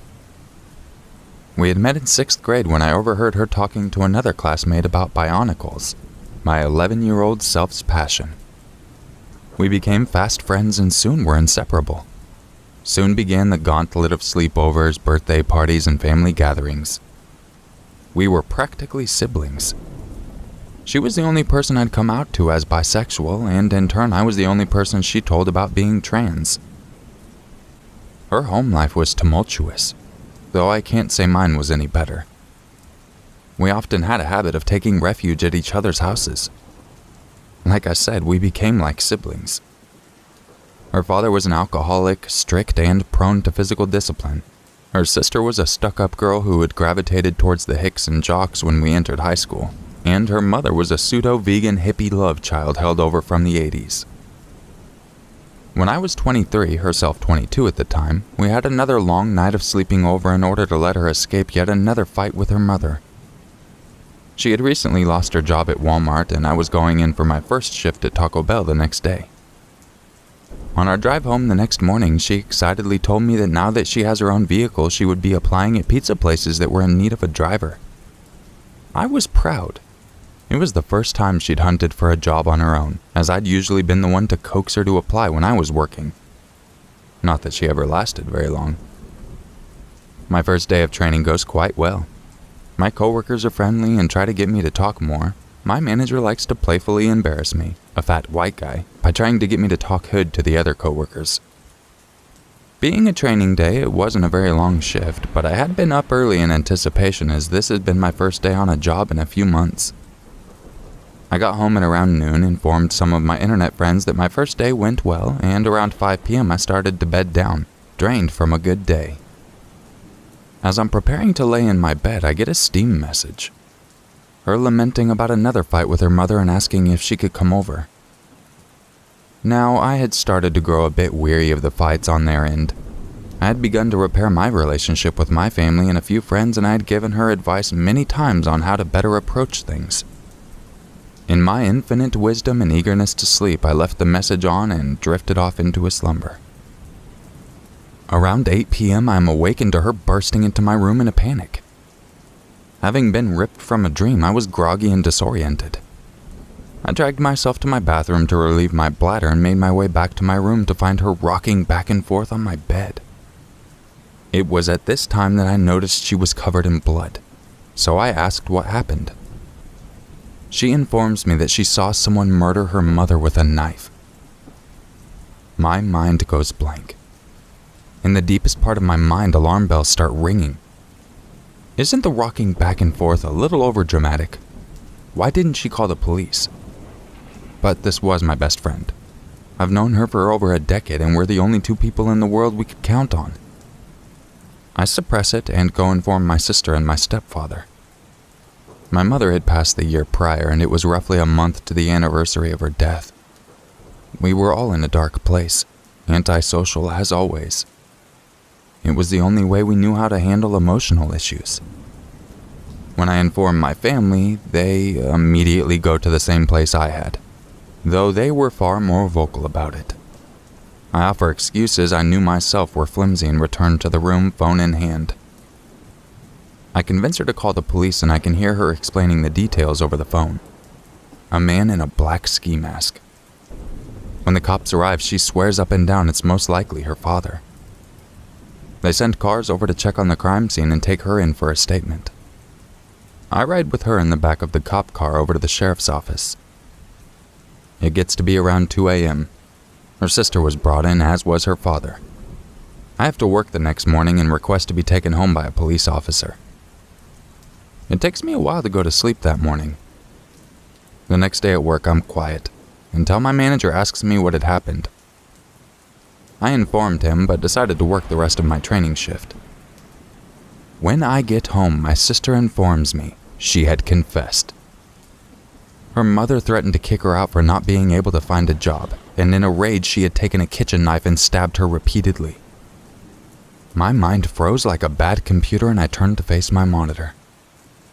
I was in a Discord call at the time, and all I could weakly say is, my best friend confessed to murdering her mother, before hanging up and lying on my bed. Her last trial was the 7th of this month. I don't know the results, though my grandmother tells me she took a plea deal for life in prison rather than the death penalty. Part of me wants to contest that, to demand that they take the death penalty for ridding the earth of such a peaceful and caring woman's shadow. A larger part of me is just glad she's being punished. Natalie, you are my best friend, my sister, and my platonic soulmate. But please, let's never meet again.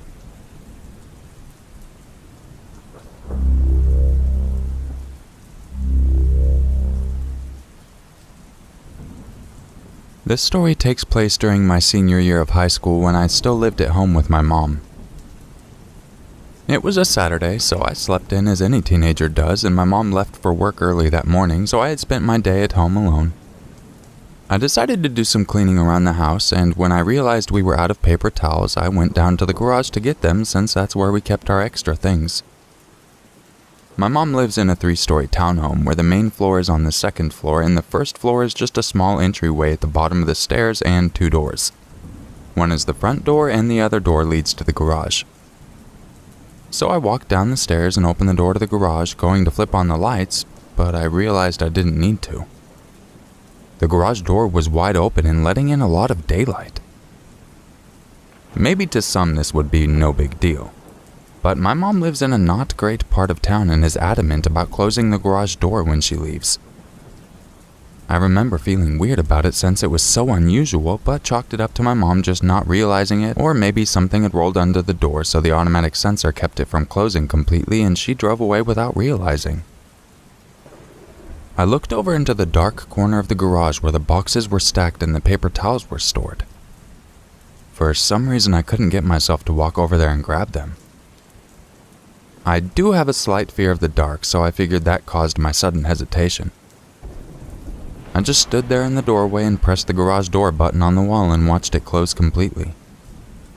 I made sure nothing blocked it from closing and waited a good 10 seconds before leaving to make sure it was shut all the way this time. I switched off the light and walked back inside and locked the door to the garage. I took maybe 2 steps up the stairs before I heard boxes tumbling, scuffling of feet, and the audible sound of someone hitting their hand against the garage door opener, and then the mechanical sound of the garage door opening.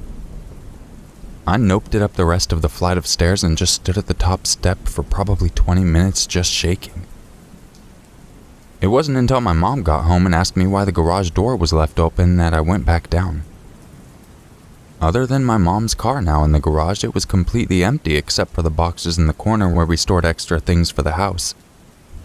I looked and saw that the boxes were toppled over. I had to explain to my mom the situation.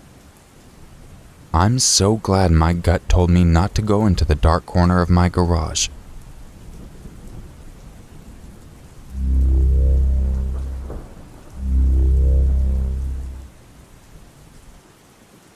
A little context to this story.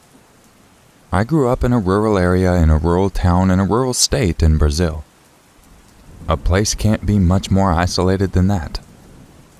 At 17, I left town to attend college, and I would eventually come back during summer break to visit my family. I'm a female-to-male trans guy. When I left town, I was a girl, and the next time I came back, I was a man. Being that this city was really just a small town where everyone knew everyone, I got quite a few odd looks for that. But it's nothing I wasn't used to be honest. This happened a few years ago when I was home for the holidays. My father worked for some nearby farms at the time, and we had a small farm of ours. He would leave for work before dawn and come back way after dusk. My mother passed away when I was little. My sister would come home for the holidays, but when this incident happened, she hadn't arrived yet, so I spent most hours alone at home. On this particular day, I woke up feeling a little ill. Nothing major, just a common cold. My dad, being the boomer he is not a fan of medicine, so there wasn't any in the house. I decided to wait for him to come back from work and ask him for a ride to a drugstore to buy some cold medicine. We lived roughly 15 kilometers from the town itself. At about 5 p.m., my father called me and told me he was going to be late for dinner due to a problem at work. Knowing that the only drugstore in town would close soon, I asked him if I could use his trail motorcycle to go there and buy some medication. He agreed, and there I went. My visit was uneventful. I bought some medicine, and since I was already there, I visited a few friends. At around 8 p.m., I decided to go back home. Again, this is a very isolated place. The road home was unpaved and pitch black dark as there was no street lighting, but I was used to it at this point. About 5 minutes into my ride home, I noticed there was a car behind me. As it's an isolated place, I thought it was my dad's car and he was going home, so I didn't pay much attention. A few minutes later, the car turned the high beams on. I was a little uneasy, but still I thought my dad was playing a prank on me. Then the car got closer and closer to a point where it was tailgating me. I tried to look in the rearview mirror to see if I could recognize the car, but because the high beams were on, I couldn't see a thing. All I could see was some intense lights following me. I decided it was safer to let whoever it was pass by me. I slowed down and pulled over a bit, and the car did the exact same thing. This is when I realized there was something seriously wrong. I accelerated as hard as I could and the car followed me. This is when someone in the passenger seat of the car rolled down the window and screamed, "Hey dude, I think we should have a little talk." Nopety nope. I knew better than that. To throw them off, I used a small gap between the fences of our family's property. It was enough for my motorcycle to go by, but not a car. I passed through and the car had no option other than to stop outside. I ran home, called my father, who later called the neighbor that lived a few minutes ahead to rescue me, and told him what was happening. He told me to grab his gun and hide in the barn. And that's what I did. At the barn, I had a good view of the car because the lights on the front porch of the house were faintly illuminating it. There I saw a gray hatchback that I had never seen before. Standing outside of the car were 3 men who gazed up at the pitch-black darkness, probably looking for me. I couldn't see more than shadows, but it was absolutely frightening. A few minutes passed and the car left. I'd never been so relieved in my life. Then my neighbor finally arrived at the scene. I described what had happened to him, and he told me that a son of a nearby farmer had some trouble with gang members because of drug money. He had received life threats from this gang and ran away a few weeks prior.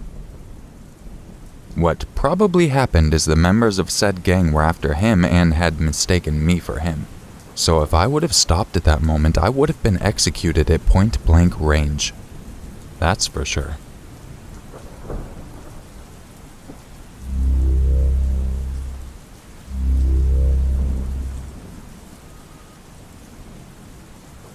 I was working as a garrison military police officer. It was Thursday at about 03:45, and I was watching a stop sign as people tend to run the sign during the night thinking it was late enough to avoid getting pulled over. As predicted, someone blew right through the stop sign. I pulled the car over, and for some reason, this stop gave me the chills. I walked slowly up to the car, my red and blue lights somewhat making it hard to see. As I walked up to the car, I touched the back taillight. This is in case they flee, we would have prints to ID the car. And I noticed the windows on the car were heavily tinted. I couldn't even see in using a flashlight. When I knocked on the driver's window, it rolled down maybe 2 or 3 inches, enough for me to see a pair of old eyes looking at me. I cleared my throat and asked her to roll the window down all the way. She looked at me, and her eyes kinda gave me a look that seemed inhuman. She began to laugh, all the while she never took her eyes off of me. I tried to shake off the feeling of what the hell is this? I asked her again, to which she rolled the window down the rest of the way. She was red in the face, and she asked me if I knew there was a full moon. Before I answered, I shined my flashlight into the car and didn't find anyone else inside. I asked her for the normal documents, and she just looked at me and began laughing again. I opened her door and asked her to step out. By now I'm thinking she's drunk or high on something. Because I was alone, I told her she was being detained and I placed her in handcuffs. As I was walking back to my car with her to place her into the back, she screamed at me. She was calling for her baby. I hadn't seen a child, so I asked her where her child was. She told me the child was in the back seat. I put her in the back of the patrol car and told her that I was going to find her child. When the door shut, she began to let out an ungodly, ear-piercing scream. I looked in the back seat of her car and saw a green trash bag and decided to open it, which just about caused me to vomit. In the bag there was a cat's body with a large doll head attached to it. Immediately I called for EMS in case she was 5150 or mentally unsound, and I called for my sergeant as well. While I waited, I walked back to the patrol car to check on her. When I looked into the back of the car, she had slipped her hands out of her handcuffs, and in her arms were the cat's head. She was petting it and calling it her baby. Eventually, EMS and my sergeant arrived, and I gave them the rundown. Long story short, this woman was schizophrenic who had failed to take her medications. This was one of the most creepy things I had ever dealt with. What is even worse is when she was wheeled into the ambulance, she swore she would find me. But she was never heard from again.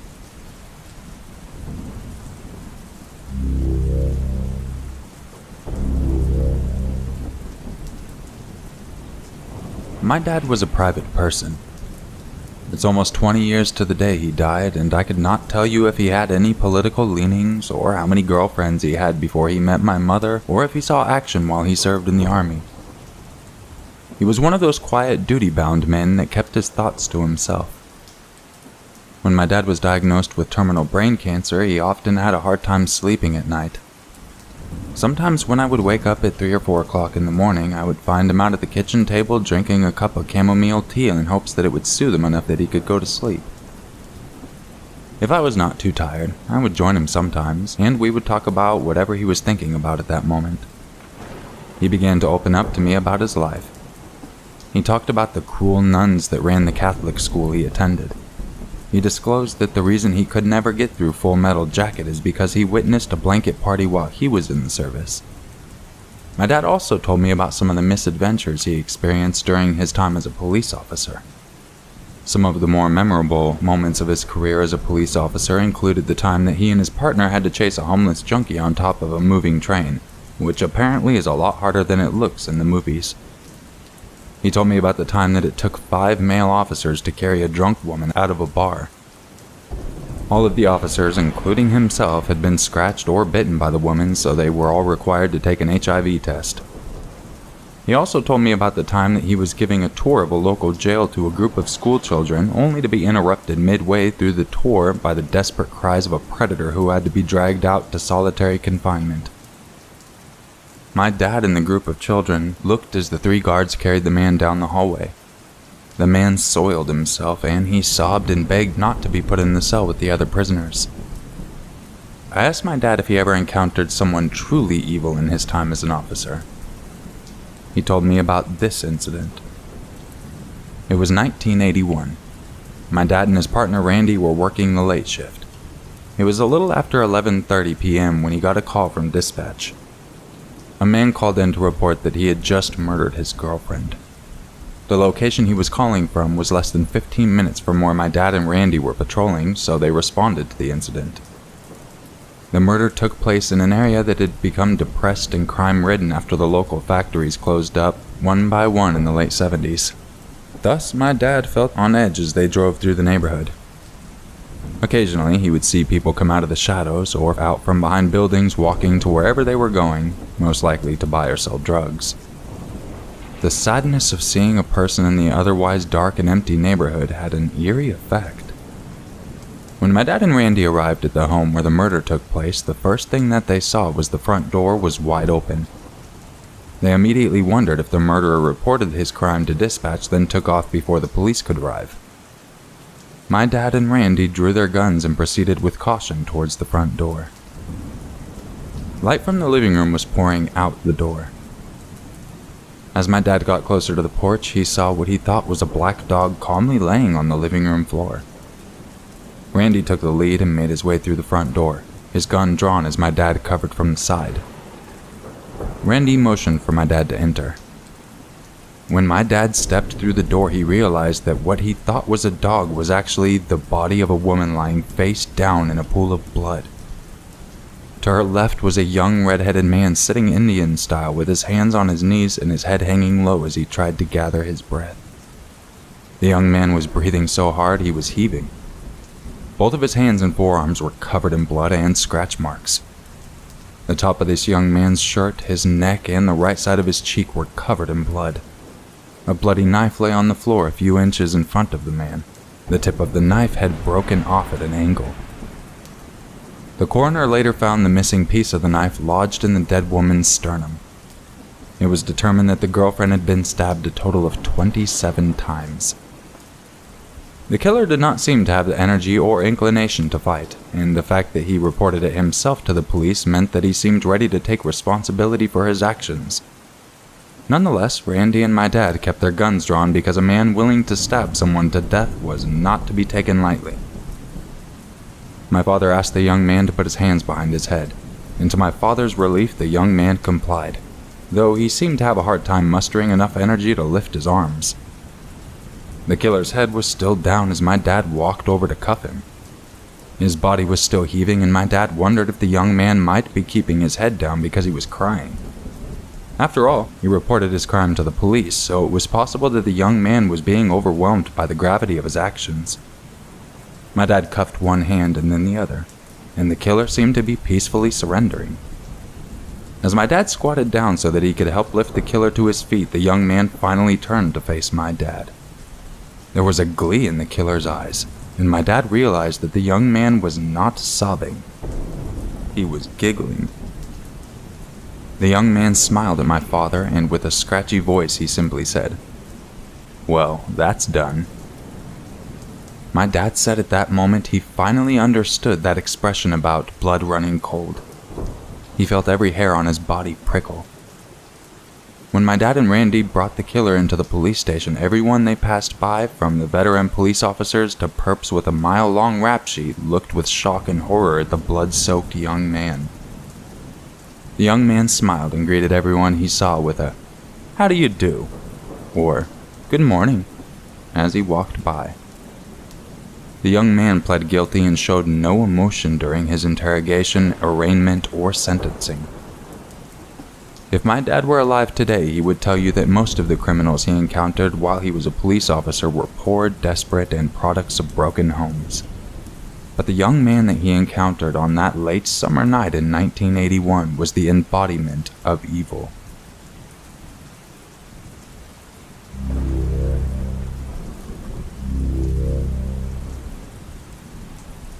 I was almost killed at a house party. This all just happened a few days ago. I need to get this out and hope in the least it can save someone from what I went through. I was invited to a house party with a friend I've had for over 15 years but haven't spent time with in over 5, and some new people. A bit of an older crowd, but it sounded like it would be fun. The first hour was pretty normal.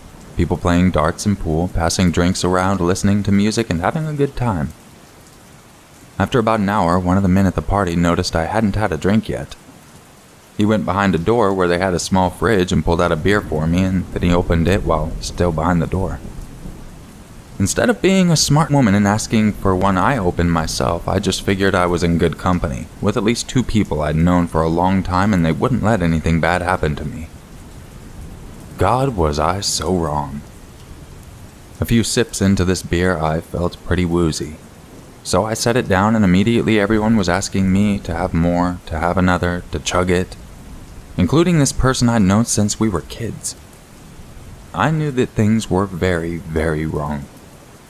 I leaned up against a counter and checked my surroundings. Where's my closest exit if I leave? How quickly can I get home? It's only a 10-kilometer walk. Good Lord, 2 huge dogs are sleeping at the entrance we came in. I went for my coat. It was on a chair in front of me. They noticed, and one man started asking where I thought I was going. I replied with, "Oh, just for a cigarette." Everyone else was smoking inside. They knew it wasn't that bad, but I played it off as just needing some fresh air. One of the partygoers came up behind me and elbowed me across the back of the head. I moved fast. As I got my hand on my coat, someone ordered the dogs to get me. Within the blink of an eye, these 2 huge bull mastiffs are up and bolting towards me, barking like I'd never heard before. I dropped my big coat to move fast and made it to the back door just in time for them to slam into it from behind. I hear everyone inside laughing about it. It was cold, like below 0 cold, and I was locked outside in some random dude's backyard without having my phone, my coat, nothing. About 30 minutes went by and the dogs finally stopped barking. A woman came outside to get me.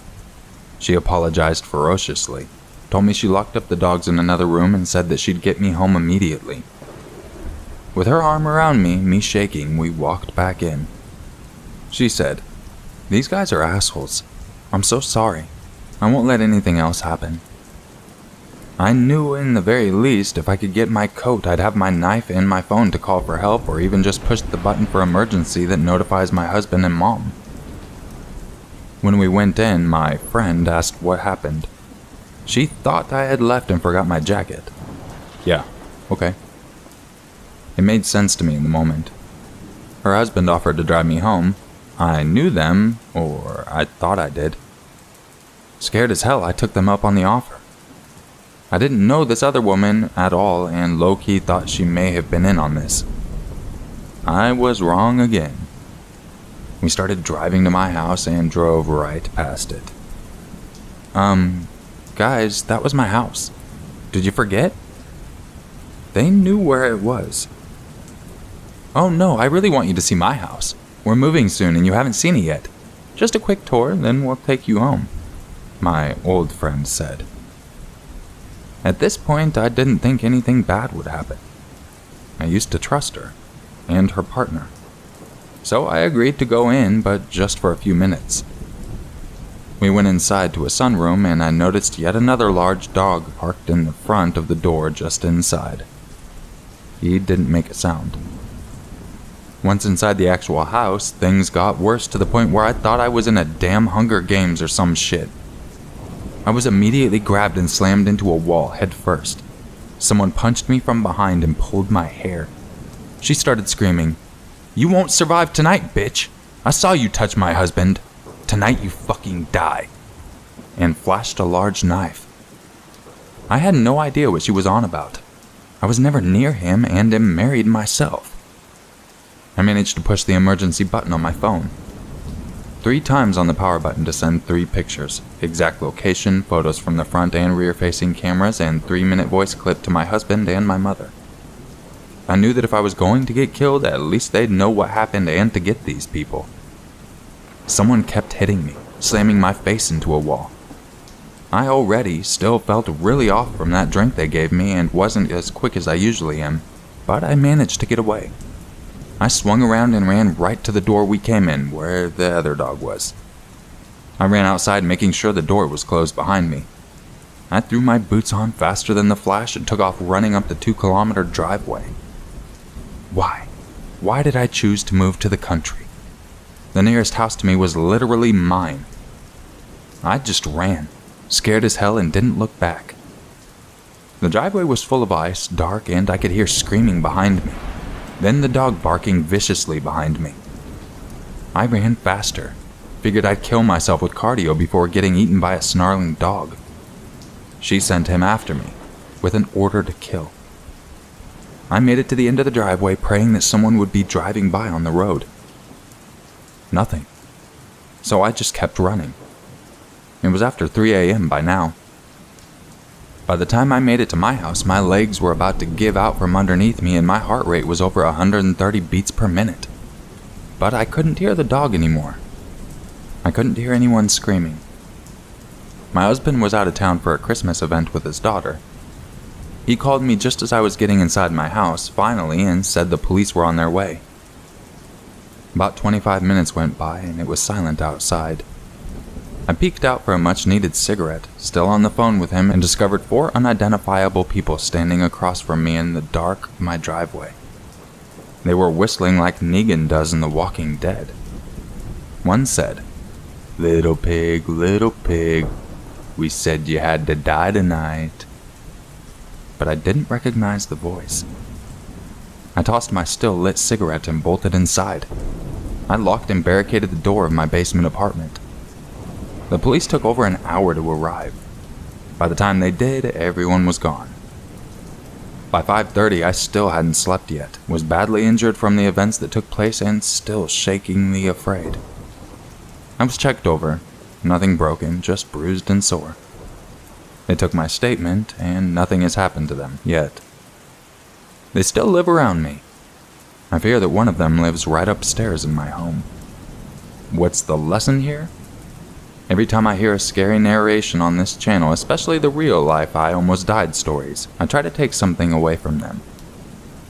This, I trusted too easily.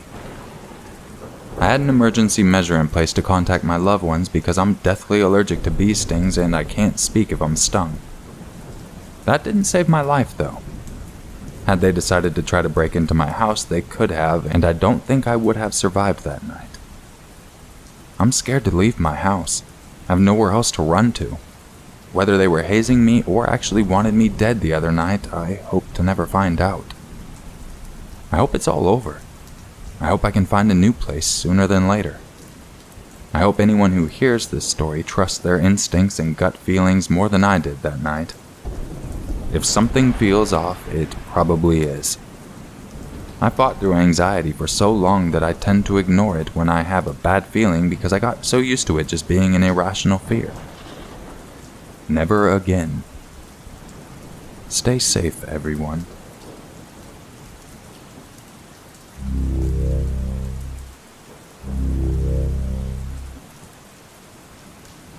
My roommate and I were living on campus, but decided we would rather start looking into renting a small, cheap home for us to transfer into. We knew we wanted to live near campus, so the commute wasn't hell. Living in a rural area was bad enough, and our college campus was mainly forest surrounding it. Luckily, we had cafes and stores within the campus, since the school is basically situated as its own college town. This town is literally made for us, the college students, my roommate Faith whispered to herself while skimming websites for available housing nearby. There aren't many options around here if we're looking to rent a house, she continued while turning over to me. I walked over and peered at her laptop. I started skimming pages as well and finally stumbled upon a place available about 3 miles down the road. "Interesting," I said. "This place has 2 bedrooms, a bathroom, and a backyard. Guess how much?" Faith mumbled sarcastically, "Too much for us." "Nope. Apparently this leasing office is offering this rental for only $500 a month. Insane. Is this a prank? We pay double that on campus, and this guy who posted the offer, James, claims the utilities and such are included." Faith choked on her coffee and spit half of it out. "Are you kidding me, Aaron? I know we live in the middle of nowhere, but $500 for a 2-bedroom, 1-bath house? That doesn't sound right whatsoever. Like you said, we're paying $1,000 for ours on campus, and it's smaller." She was right. Something was off, and this offer seemed too good to be true. On top of that, the offer was on Craigslist, which is known to be sketchy at times. Even without the Craigslist element, this guy's post was off as well. There was only one photo of the home, and although it seemed fine and put together, this photo didn't tell us much about the surroundings or the inside. "Let's text him. His number's right here." Faith started dialing the numbers on her phone. The man replied relatively quickly. "I asked him if this is a joke because it's way too good to be true, haha." I rolled my eyes at her and laughed, but her face suddenly turned blank. "He doesn't have a sense of humor, but he said to come by. He gave the address and directions. Here." I grabbed her phone and saw that he replied with, "It's real. If you're interested, come by to view. The home is at 277 Fort Mill Road." I wasn't all that familiar with the area, as we both just started attending university and transferred from Ohio to Utah. I wasn't a moron, though. I'd be able to find it. We hopped in my car and started Google Maps. It again was very close, only 3 miles south of us. As we got closer, we noticed the map on our phone showed mainly shrubbery and forest ahead. We automatically knew we were heading into a deserted area of some sort. Isolated towns and villages have always spooked me, but heading into one was making me extremely anxious in that moment. I could tell Faith saw the emotion on my face. "You good? I know you watch a lot of horror movies, especially lately." "Don't worry." She smirked and then told me that her map seemed to show that the only grocery store was still on campus, as well as any type of shopping in general. I sighed. Well, I guess we'll be doing some traveling with shopping. No more rolling out of bed and walking over to Starbucks. She laughed and shrugged her shoulders. We were a few moments away from the road. We started pulling up and noticed that the entire block was the only area nearby covered in some type of sand or dirt. Basically a dirt road. Everything surrounding the homes on this one block was covered in greenery and trees. It almost looked like these houses were planted on an abandoned baseball field. We got out of the car and texted James that we arrived. He told us earlier that he would meet us there, but I honestly didn't expect this. This looks like an isolated mini ghost town. Does anyone know of this road? This map is showing that we're the only ones out here. Our house and 3 others next to it. Does he live in one of them? I don't know, Faith, I snapped. I was getting more anxious as I waited for him to arrive so I could ask him what the hell was up with this whole area. We seemed to be in the middle of nowhere. Just as my thoughts were spinning out of control, I heard some rocks tumble. I turned around and saw a man walking towards us with rain boots on as he shuffled along the path of rocks and sand. May I add, the lawns on the property were non-existent. The homes had more large patches of rocks and dirt in the front yard where the grass would have been. Hello there. I'm James. James spoke with a low voice and looked to be in his mid-40s. He was wearing a somewhat dirty hoodie covering most of his head and face. He shook our hands as we reluctantly accepted, and I immediately threw my questions at him. Girls, I'm a busy man. It's a great deal for college students in the area as a cheap price and convenient location. Privacy and peace are all you'll get out here. Nice change, huh? I just rented out this home and I'm currently offering it for $500, as listed. The other 3 on Fort Mill Road are inhabited by families at the moment. If one leaves, I'll be offering to any college students interested as well. Let your friends know. Everything he told us made sense, I suppose. I wanted to ask why the road was so isolated from everyone else in town, as well as why there were only 4 houses on the road in total. I was slightly scared to ask any more questions beyond the basics of moving in or price. He seemed to be rushing us, but the truth is, Faith and I were desperate to leave our dorm. It was small, stuffy, and noisy at night when some students above us would throw frequent parties. This seemed like the perfect solution and opportunity for us. I turned to Faith, who seemed speechless. Do you want to do this? She turned to the house, which was basic. Cream interior, brown roofing, small home, nothing special. Let's see inside first, Faith demanded. I stared her down, signaling her to chill out. James immediately headed towards the house that was for sale and motioned us over. Come on, girls, I need to be leaving soon. I have much work to do. It's getting late. We followed this stranger toward the house as we looked at each other in confusion. Still, we followed him. As we walked inside the door, everything seemed normal. It was quiet and smelled like a new home, though the air had a heavy odor of sawdust and dirt. It must have been from the foundation or outside of the home. I wonder how old these homes were, but I wasn't about to ask any more questions and ruin this opportunity. James seems like the type of guy who wasn't okay with wasting time or bullshitting. Here we are. He waved us inside. There was a kitchen attached to a small living room, bathroom, and our 2 bedrooms. It was so normal it almost diminished any anxiety I had been holding inside. Seems good. Water's working? Electricity? I asked James. Yep. I must tell you that issues may arise, but nothing serious. If any power or water issues occur, you can reach me, and I'll work on it as soon as possible. This side of town has relatively frequent blackouts because of the storms in the summer. Anyway, deposit's $250, and you may submit rent to me on the last Friday of every month. Faith and I were getting tired and honestly wanted to just go home and sleep. We agreed that we wanted to go for it. Okay, I have cash for a deposit. Do you? Faith asked. I grabbed cash out of my wallet and counted as Faith reached into hers and took out cash. We split it and handed the money to James. Thanks, ladies. When will you be wanting to move in? Faith and I told him that the morning after would be fine. We needed to still gather our belongings and alert campus of our decision to transfer to a new residence. The next morning, we were ready to move in. Being college students, we didn't really have much anyway, so it was pretty easy. When moving in, I couldn't help but notice again how odd it was that there were only 4 homes, including ours, resided on the block. I peered into the other 3 homes, which looked identical to ours. I can't lie, these homes looked super cheap. Not ancient, not brand new, but also not at all a good investment. The homes all had blinds that were covering all of the windows of the homes, so it was impossible to see inside. I was extremely curious. Don't you find it weird? I feel like we're all alone out here.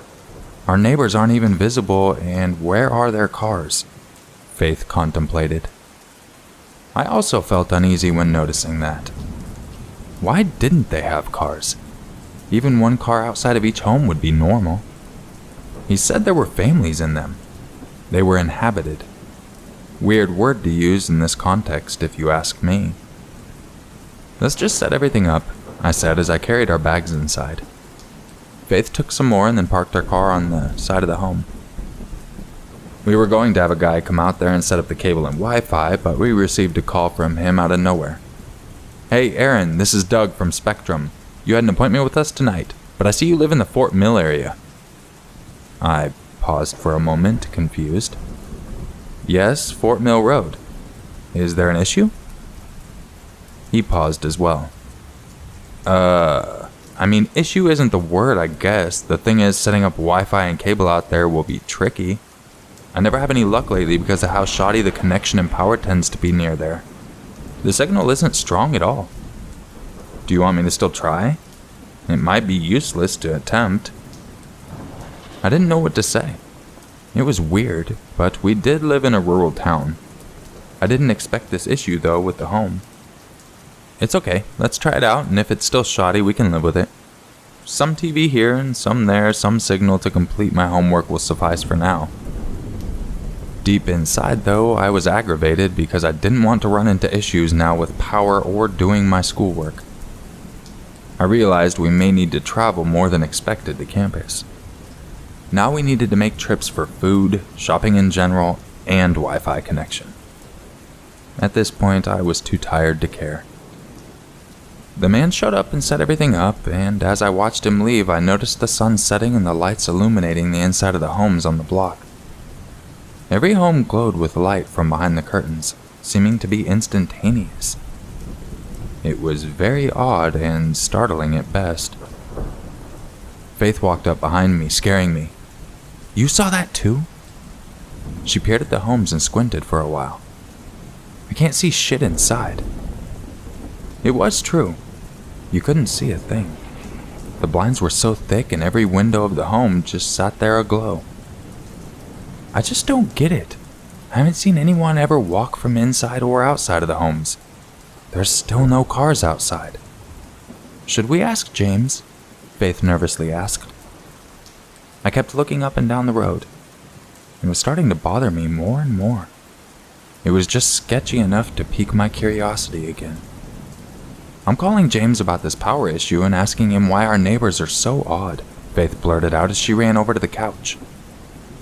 We sat in silence there as Faith texted James. "I'm just waiting to see what he has to say. It's still early. We can always back out of this arrangement."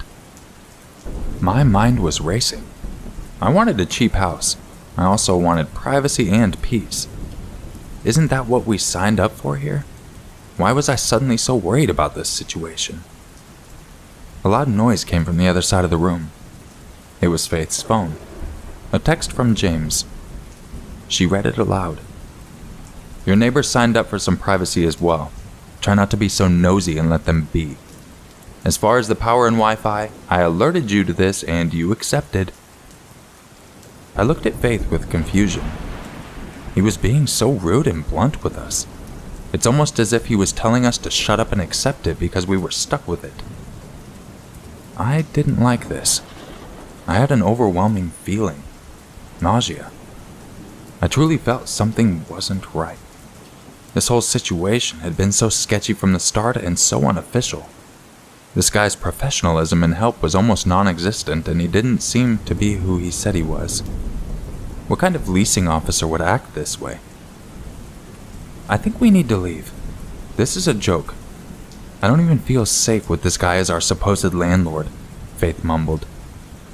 I agreed, but didn't want to make any decisions until tomorrow morning. I turned to Faith and sleepily said, "Let's get some rest and figure it out tomorrow. It's late." She shrugged and rolled over. I woke up early that morning to the sound of rain outside. It was extremely quiet out there, with all the sounds of rain hitting the roof being the only thing noticeable. I yawned and got up, still feeling out of it. As I waddled over to the kitchen to quickly make my coffee, I noticed my car window slightly open as I peered out the kitchen window. What the hell? I walked outside and looked into the back seat. My backpack was gone. I had my laptop and textbooks in there, as well as my wallet. I have no idea why I left my wallet in the car, but I did. I felt like an idiot. At that moment, I was livid and had enough of this. I called the cops. I waited outside the house in the rain. As Faith came outside after waking up, she hugged me. "Are you okay?" I turned to her. "No? I called the cops. I'm telling them what's going on. Someone stole my backpack from my car. I left my window open. I also left my wallet in there." She looked stunned. "What did you leave in your wallet? Cancel your cards if you left them in there. I hope you didn't have too much cash in it." I did. I left $450 in change, as well as all my cards. I hopped on my phone and got ready to request cancellation of all of them. As soon as I signed into my APP, my bank alerted me of fraudulent activities that had occurred moments before. I looked down at my phone, feeling lightheaded. This guy had been using my credit and debit card to buy artillery and went on a Walmart spree, totaling thousands of dollars in a matter of 2 hours. What the hell was going on? The cops showed up moments later, and as a female officer stepped out, I ran toward her. "Officer, thank you for coming so fast," I said as I ran out of breath. "I've had some valuables stolen, and I'd like to talk to you about the situation here." She listened as I explained our predicament, and as I tried to finish, she cut me off. I hadn't even told her about the living arrangement yet. "Aaron, thank you for reporting this. There has been an ongoing investigation of this area. Fort Mill Road has been on the watch for almost a year now, showing frequent criminal activity within the last few months." I was confused. She continued, "There have been 7 reports of burglary alone in this tight area, mostly dealing with cars being broken into down the road where the nature park is." Again, Faith and I didn't know much about the area since we were transfer students. I had no idea a nature park was nearby at all, let alone anything else. "Officer, we just recently moved into this home. We're renting it from a man named James who claims to be renting out these other homes to college kids who need cheap housing. Do you know what's going on with our other neighbors?" The officer looked at me like I had spoken gibberish. "You're renting this house? From who?" "Ladies, these homes have been abandoned. We figured whoever this James person is, he's at the center of it." I frantically looked towards the homes. I remembered how Faith and I saw lights glowing from within the last night. They were inhabited, as James put it. Families were supposed to be renting them out as well. I looked over at the officer. "But we both saw those homes lit up inside last night. People had to be in them. I'm not going crazy." Faith turned to me. "That's why we didn't see any cars. We didn't even see people leave or enter. I knew something was wrong here, Aaron. We didn't check everything out." I knew she was right. I was suspicious the entire time, but was afraid to speak up and bother this guy. This whole scenario was set up and planned out so perfectly that you wouldn't think it was strange. We saw some weird stuff, but decided it wasn't enough to scare us away. "I'm helping you ladies take your belongings to the car. We need to get you out of this area. This isn't safe and barely a suitable place for anyone to live, let alone 2 young college students. We'll document this in a report and investigate Fort Mill immediately." My stomach was sick. I couldn't believe that this guy fooled us. How? I was just thankful we ended it there on day 2.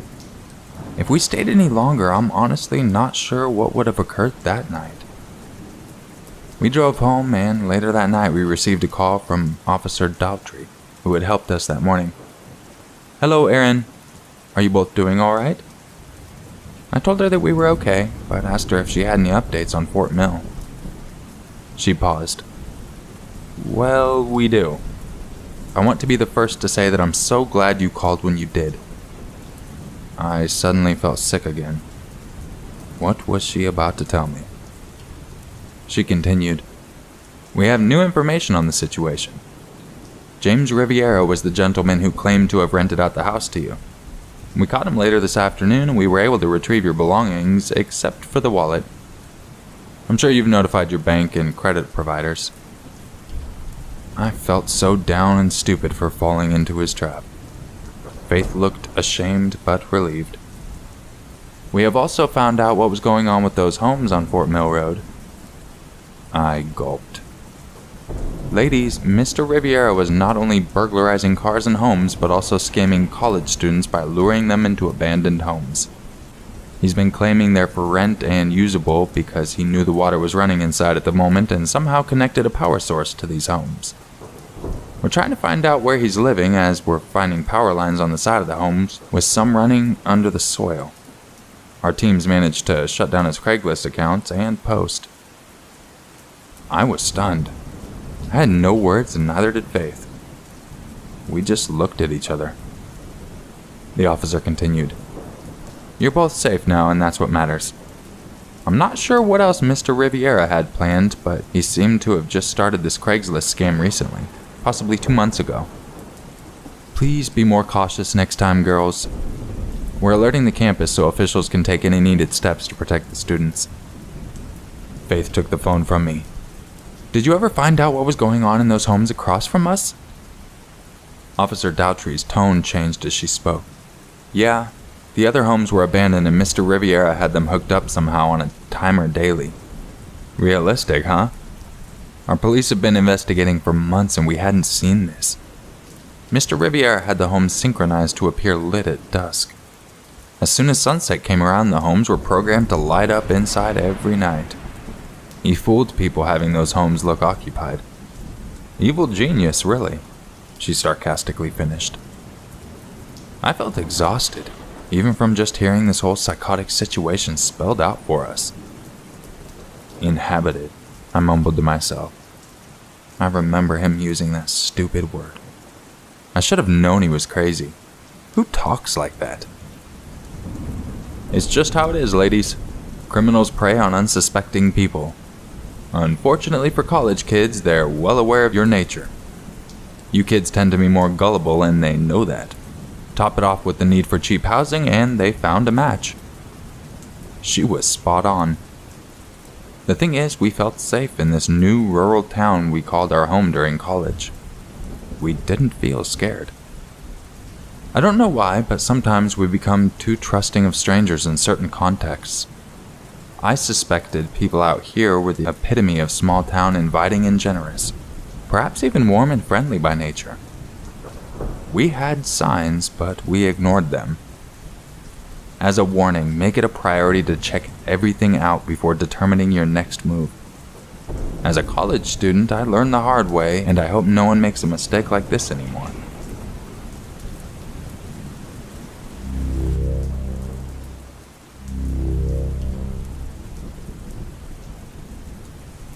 One of the scariest experiences I've had as an EMT occurred during my first year on the job. We received a 911 call for a person down in the front yard of a residential address at approximately 8:30 a.m. When we got there, we noticed a woman lying face down in the front yard near a large tree. I went to grab the heart monitor as the paramedic and another firefighter were making their way to the woman. As I walked toward them, I noticed an older male open the front door of the house and walk out onto the open-air porch. I started walking towards him because I could see he had something on his face which I thought might be blood. I got to the walkway leading to the steps of the porch and I immediately stopped walking. The man, who appeared to be in his upper 60s, had severe trauma and bleeding to his lower face and jaw area. He had no shirt on and he was trying to say something I couldn't understand. He was also holding something silver down by his side, in his right hand. I thought it was a knife at first, and I immediately told him to put the knife down. He was agitated and continued trying to yell. He turned to walk back into the house and then walked right back out. As I tried to focus in on his silver knife in his hand, I heard my captain yell, "Get behind the truck, he's shooting! Get back!" We all jumped up and ran behind the engine. I hadn't heard a gunshot or seen a gun. Then it dawned on me. It wasn't a knife, it was a gun. The police had been dispatched to the initial call as well and were just pulling up. They began interacting with the man from a distance as he still had the weapon in his hand. He was not raising it or pointing it. My partner and I ran to the woman. I attached the monitor. He looked at it and said, "Azistal," and began quickly moving her. We transported her, CPR in progress, to the nearest trauma center. Unfortunately, she did not survive. The man ended up going back in his house and barricading himself inside. The SWAT team and negotiators had to come out and the whole ordeal took several hours. We later found out more of the story. The older man had shot his wife in the back as she was running away from him. He then put the gun under his chin and pulled the trigger, but not before he flinched ever so slightly. The bullet entered under his chin and exited near his nose. This was the cause of the severe facial trauma and agitation. I don't remember ever hearing if they found the motive or not. If you're confused about why my captain said he was shooting, I was too at the time. But what happened was that my captain, who rides in the passenger seat of the fire truck, got out of the rig and was facing the opposite side of the street. There were neighbors outside who heard and saw this man shooting, and they told him this. So naturally, walking up and seeing everything, he made the right decision to pull us all back because we had no idea. From the time we arrived on the scene to loading the patient in the ambulance was probably 5 minutes max. It wasn't really scary at the time. It was afterwards when it set in. The realization I was standing directly in front of a deranged man with a revolver in his hand, who obviously wasn't afraid to use it, was pretty eye-opening. And to get to that point from an initial dispatch for a person down in a yard at 8:30 in the morning, we get those calls daily and they're nothing major. In this case, we ended up in the middle of a murder-suicide gone wrong.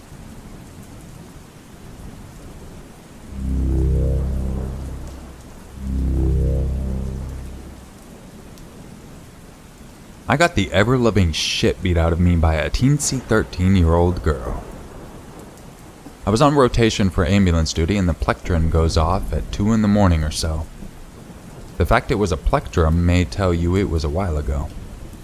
If you've ever seen Emergency, you've heard the tones when their station gets a call. Anyway, not much information on the radio. Not a big surprise. I got to the station and heard that the police were there. Also, no surprise. It's 2 a.m. in the Valley View. You didn't have to do a lot. My partner was new. I had a couple of years' experience at that point, so he was going to drive. I was medically trained, so I take the back. At this point, I'm 2 years out of high school, a big-ass strapping guy. My partner was half my size. We get to the scene. Mom and Dad meet us and tell us that their daughter got home late and she's not right. Huh. Well, let's look at her. She's slow. Just slow. Pupil response, breathing, reactions, heartbeat. Slow. Nothing obviously wrong with her other than that. But at the time, one of the things to do was put pills in a bowl. So did your guests. Then you grab something and you try it. Stupid, but I suspected she got into something depressing her. All I know for sure is that she's making me nervous and I want her in my ambulance. We load her up and I take the back. She's not responding verbally, but she does freak me out. I start her on oxygen and told the driver to go. The cop would escort. We're moving and I get on the radio to CMED to tell them what I've got and what we're doing. The radio is in a small recess above her head. I reach for the radio and she goes batshit crazy. Thrashing, screaming, biting, scratching, fighting. I'm way bigger than she is and I'm trying to get her in restraints. I'm trying not to hurt her. She's trying to kill me. Seriously. I was terrified. I screamed at my driver to get on the radio, get the cop back here, pull off and help me. We do that, she puts up a battle, but we restrained her and hauled ass. By the time we got to the ER, she was a scared little girl crying for mom, not a homicidal little demon bent on death. I walked in and the nurses began to look at me. I was dripping blood from my face and my damn right armpit, where she had bitten me deeply enough to need stitches while I was reaching over for the radio. I will never ever forget that night. I don't know what her problem was, but she scared the hell out of me.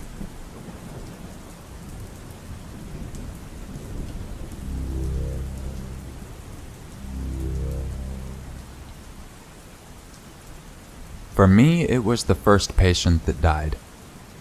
She was about 50 and attending an event at a hotel ballroom. She was dancing on the floor and just dropped unconscious.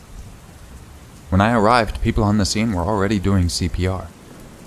This was the first time I did CPR on an actual person. The floor was fairly slick and my knees slid out from under me for the first few times I tried to do chest compressions.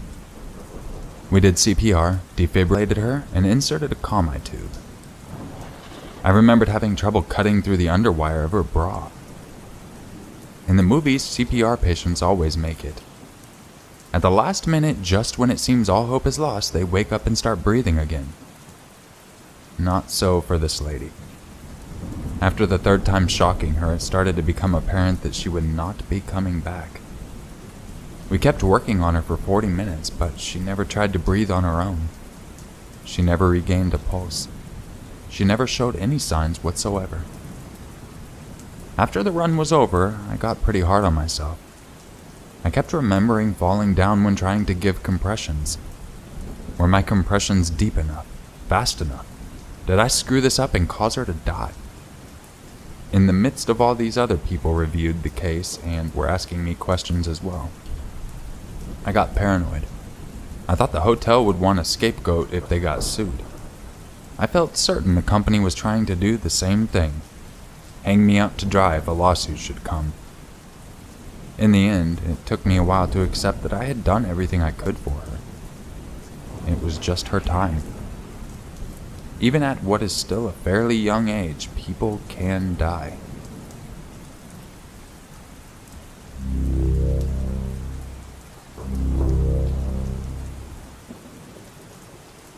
As a nurse in the ICU at the hospital I worked at around the year 2008, I had a patient who was a frequent patient to our unit, so I was familiar with his case. He was about 6 feet tall, with a shock of red hair. He was a young adult who had been fired from his job with EMS several months earlier after dropping a patient on his first day on the job. Ironically, in our unit while delivering a morbidly obese patient who was subsequently injured. This young man became very despondent, and I laid in his bed at his mother's house in one spot until he developed a very large open necrotic area on his hip, through the muscle tissue extending down his hip and into his groin. He was about 115 pounds, very underweight, a diabetic and a skeleton who dreaded the painful dressing changes that had to be done every 6 hours. His mother rarely left his side and performed his care at home when he was well enough at times to leave. Several of us nurses had eerie feelings about his mother. We documented some strange events. This patient had been receiving high-caloric feedings 24 hours a day to strengthen his body. His blood sugar levels measured every 2 hours and the appropriate amount of insulin given to him. He ate very little food and his sugar levels were remaining steady. However, at least once a week he could go into seizures, he would stop breathing, or he would code. Per protocol, we would check his blood sugar and it would be near zero, even though we had just checked it and gave him the appropriate amount of insulin. He would always be in his room with his mother every single time this happened. She was at times seen putting something away just prior to her calling out for help each time this occurred. We called Adult Protective Services several times in an attempt to save this young man. Each time their investigation yielded nothing as the son denied that his mother would be trying to kill him. However, he wanted to die, but would deny it to APS. Finally, his mother had him transferred to another hospital in our area. I saw in the newspaper shortly after that he died. One of our nurses also worked at this other hospital. He had died the exact same way. There was nothing we could do to save this young man. It's haunted me all this time.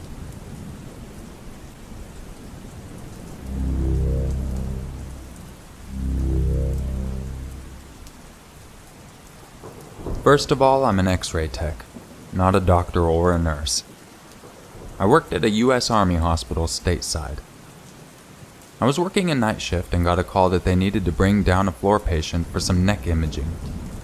So they bring down this young guy, no older than 20, who's able to stand and talk and is very mobile. I'm curious, other than the young man being seemingly moody, nothing seemed wrong. So I start the typical questioning for military patients. What do you do for the Army? How long have you been in? Got any future plans? After only asking my first question, I saw he had been shot through the neck. The bullet had fragmented inside his neck and he had about 10 to 15 tiny pieces of bullet throughout his neck. He had a clear entrance and exit wound. The answer to my first and last question to him that night was he was an infantryman in the Rangers. After my patient left, I could not stop thinking about this poor kid. Not even old enough to buy a beer or a handgun. got sent out to some third world hellhole and got shot through the neck. I couldn't get over the sheer horror he must have felt. He must have known he was going to die that day. After getting shot, seeing the blood spilling from his uniform, seeing his friends' faces, seeing the medic's face, all the assuring that he was fine with the panic in their voices, and all this for a little more than $2,000 a month in college money he was never going to use. And at some point, I imagine he started to wonder why he hadn't died yet. And then he just never did. He lived. Now he survived a war most people think is over and ending, and will get medically retired and have to live with his traumatic experience for the rest of his life. I don't think I will ever forget this soldier.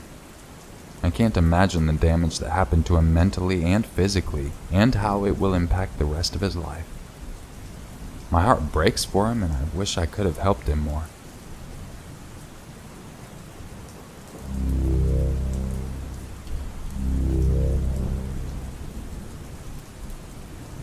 This young couple came back from their honeymoon late night from New Zealand.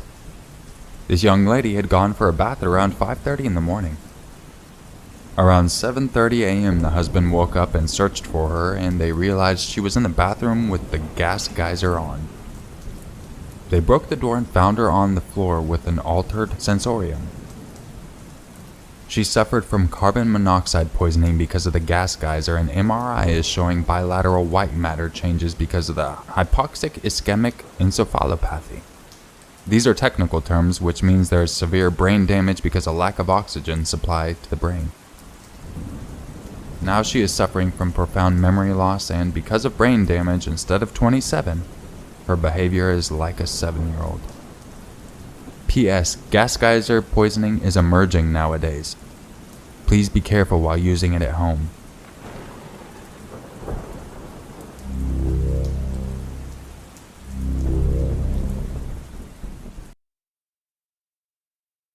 If you made it to the end of the video, I really do appreciate you sticking around. And for those that have been following the channel for a very long time, I'm sure you recognize some of these and enjoyed hearing them once again. I'm working on a collection of new ones so that way I can start putting more scary stories out again.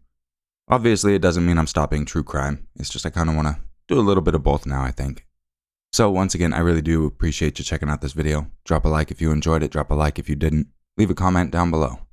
And I will catch you in the next video.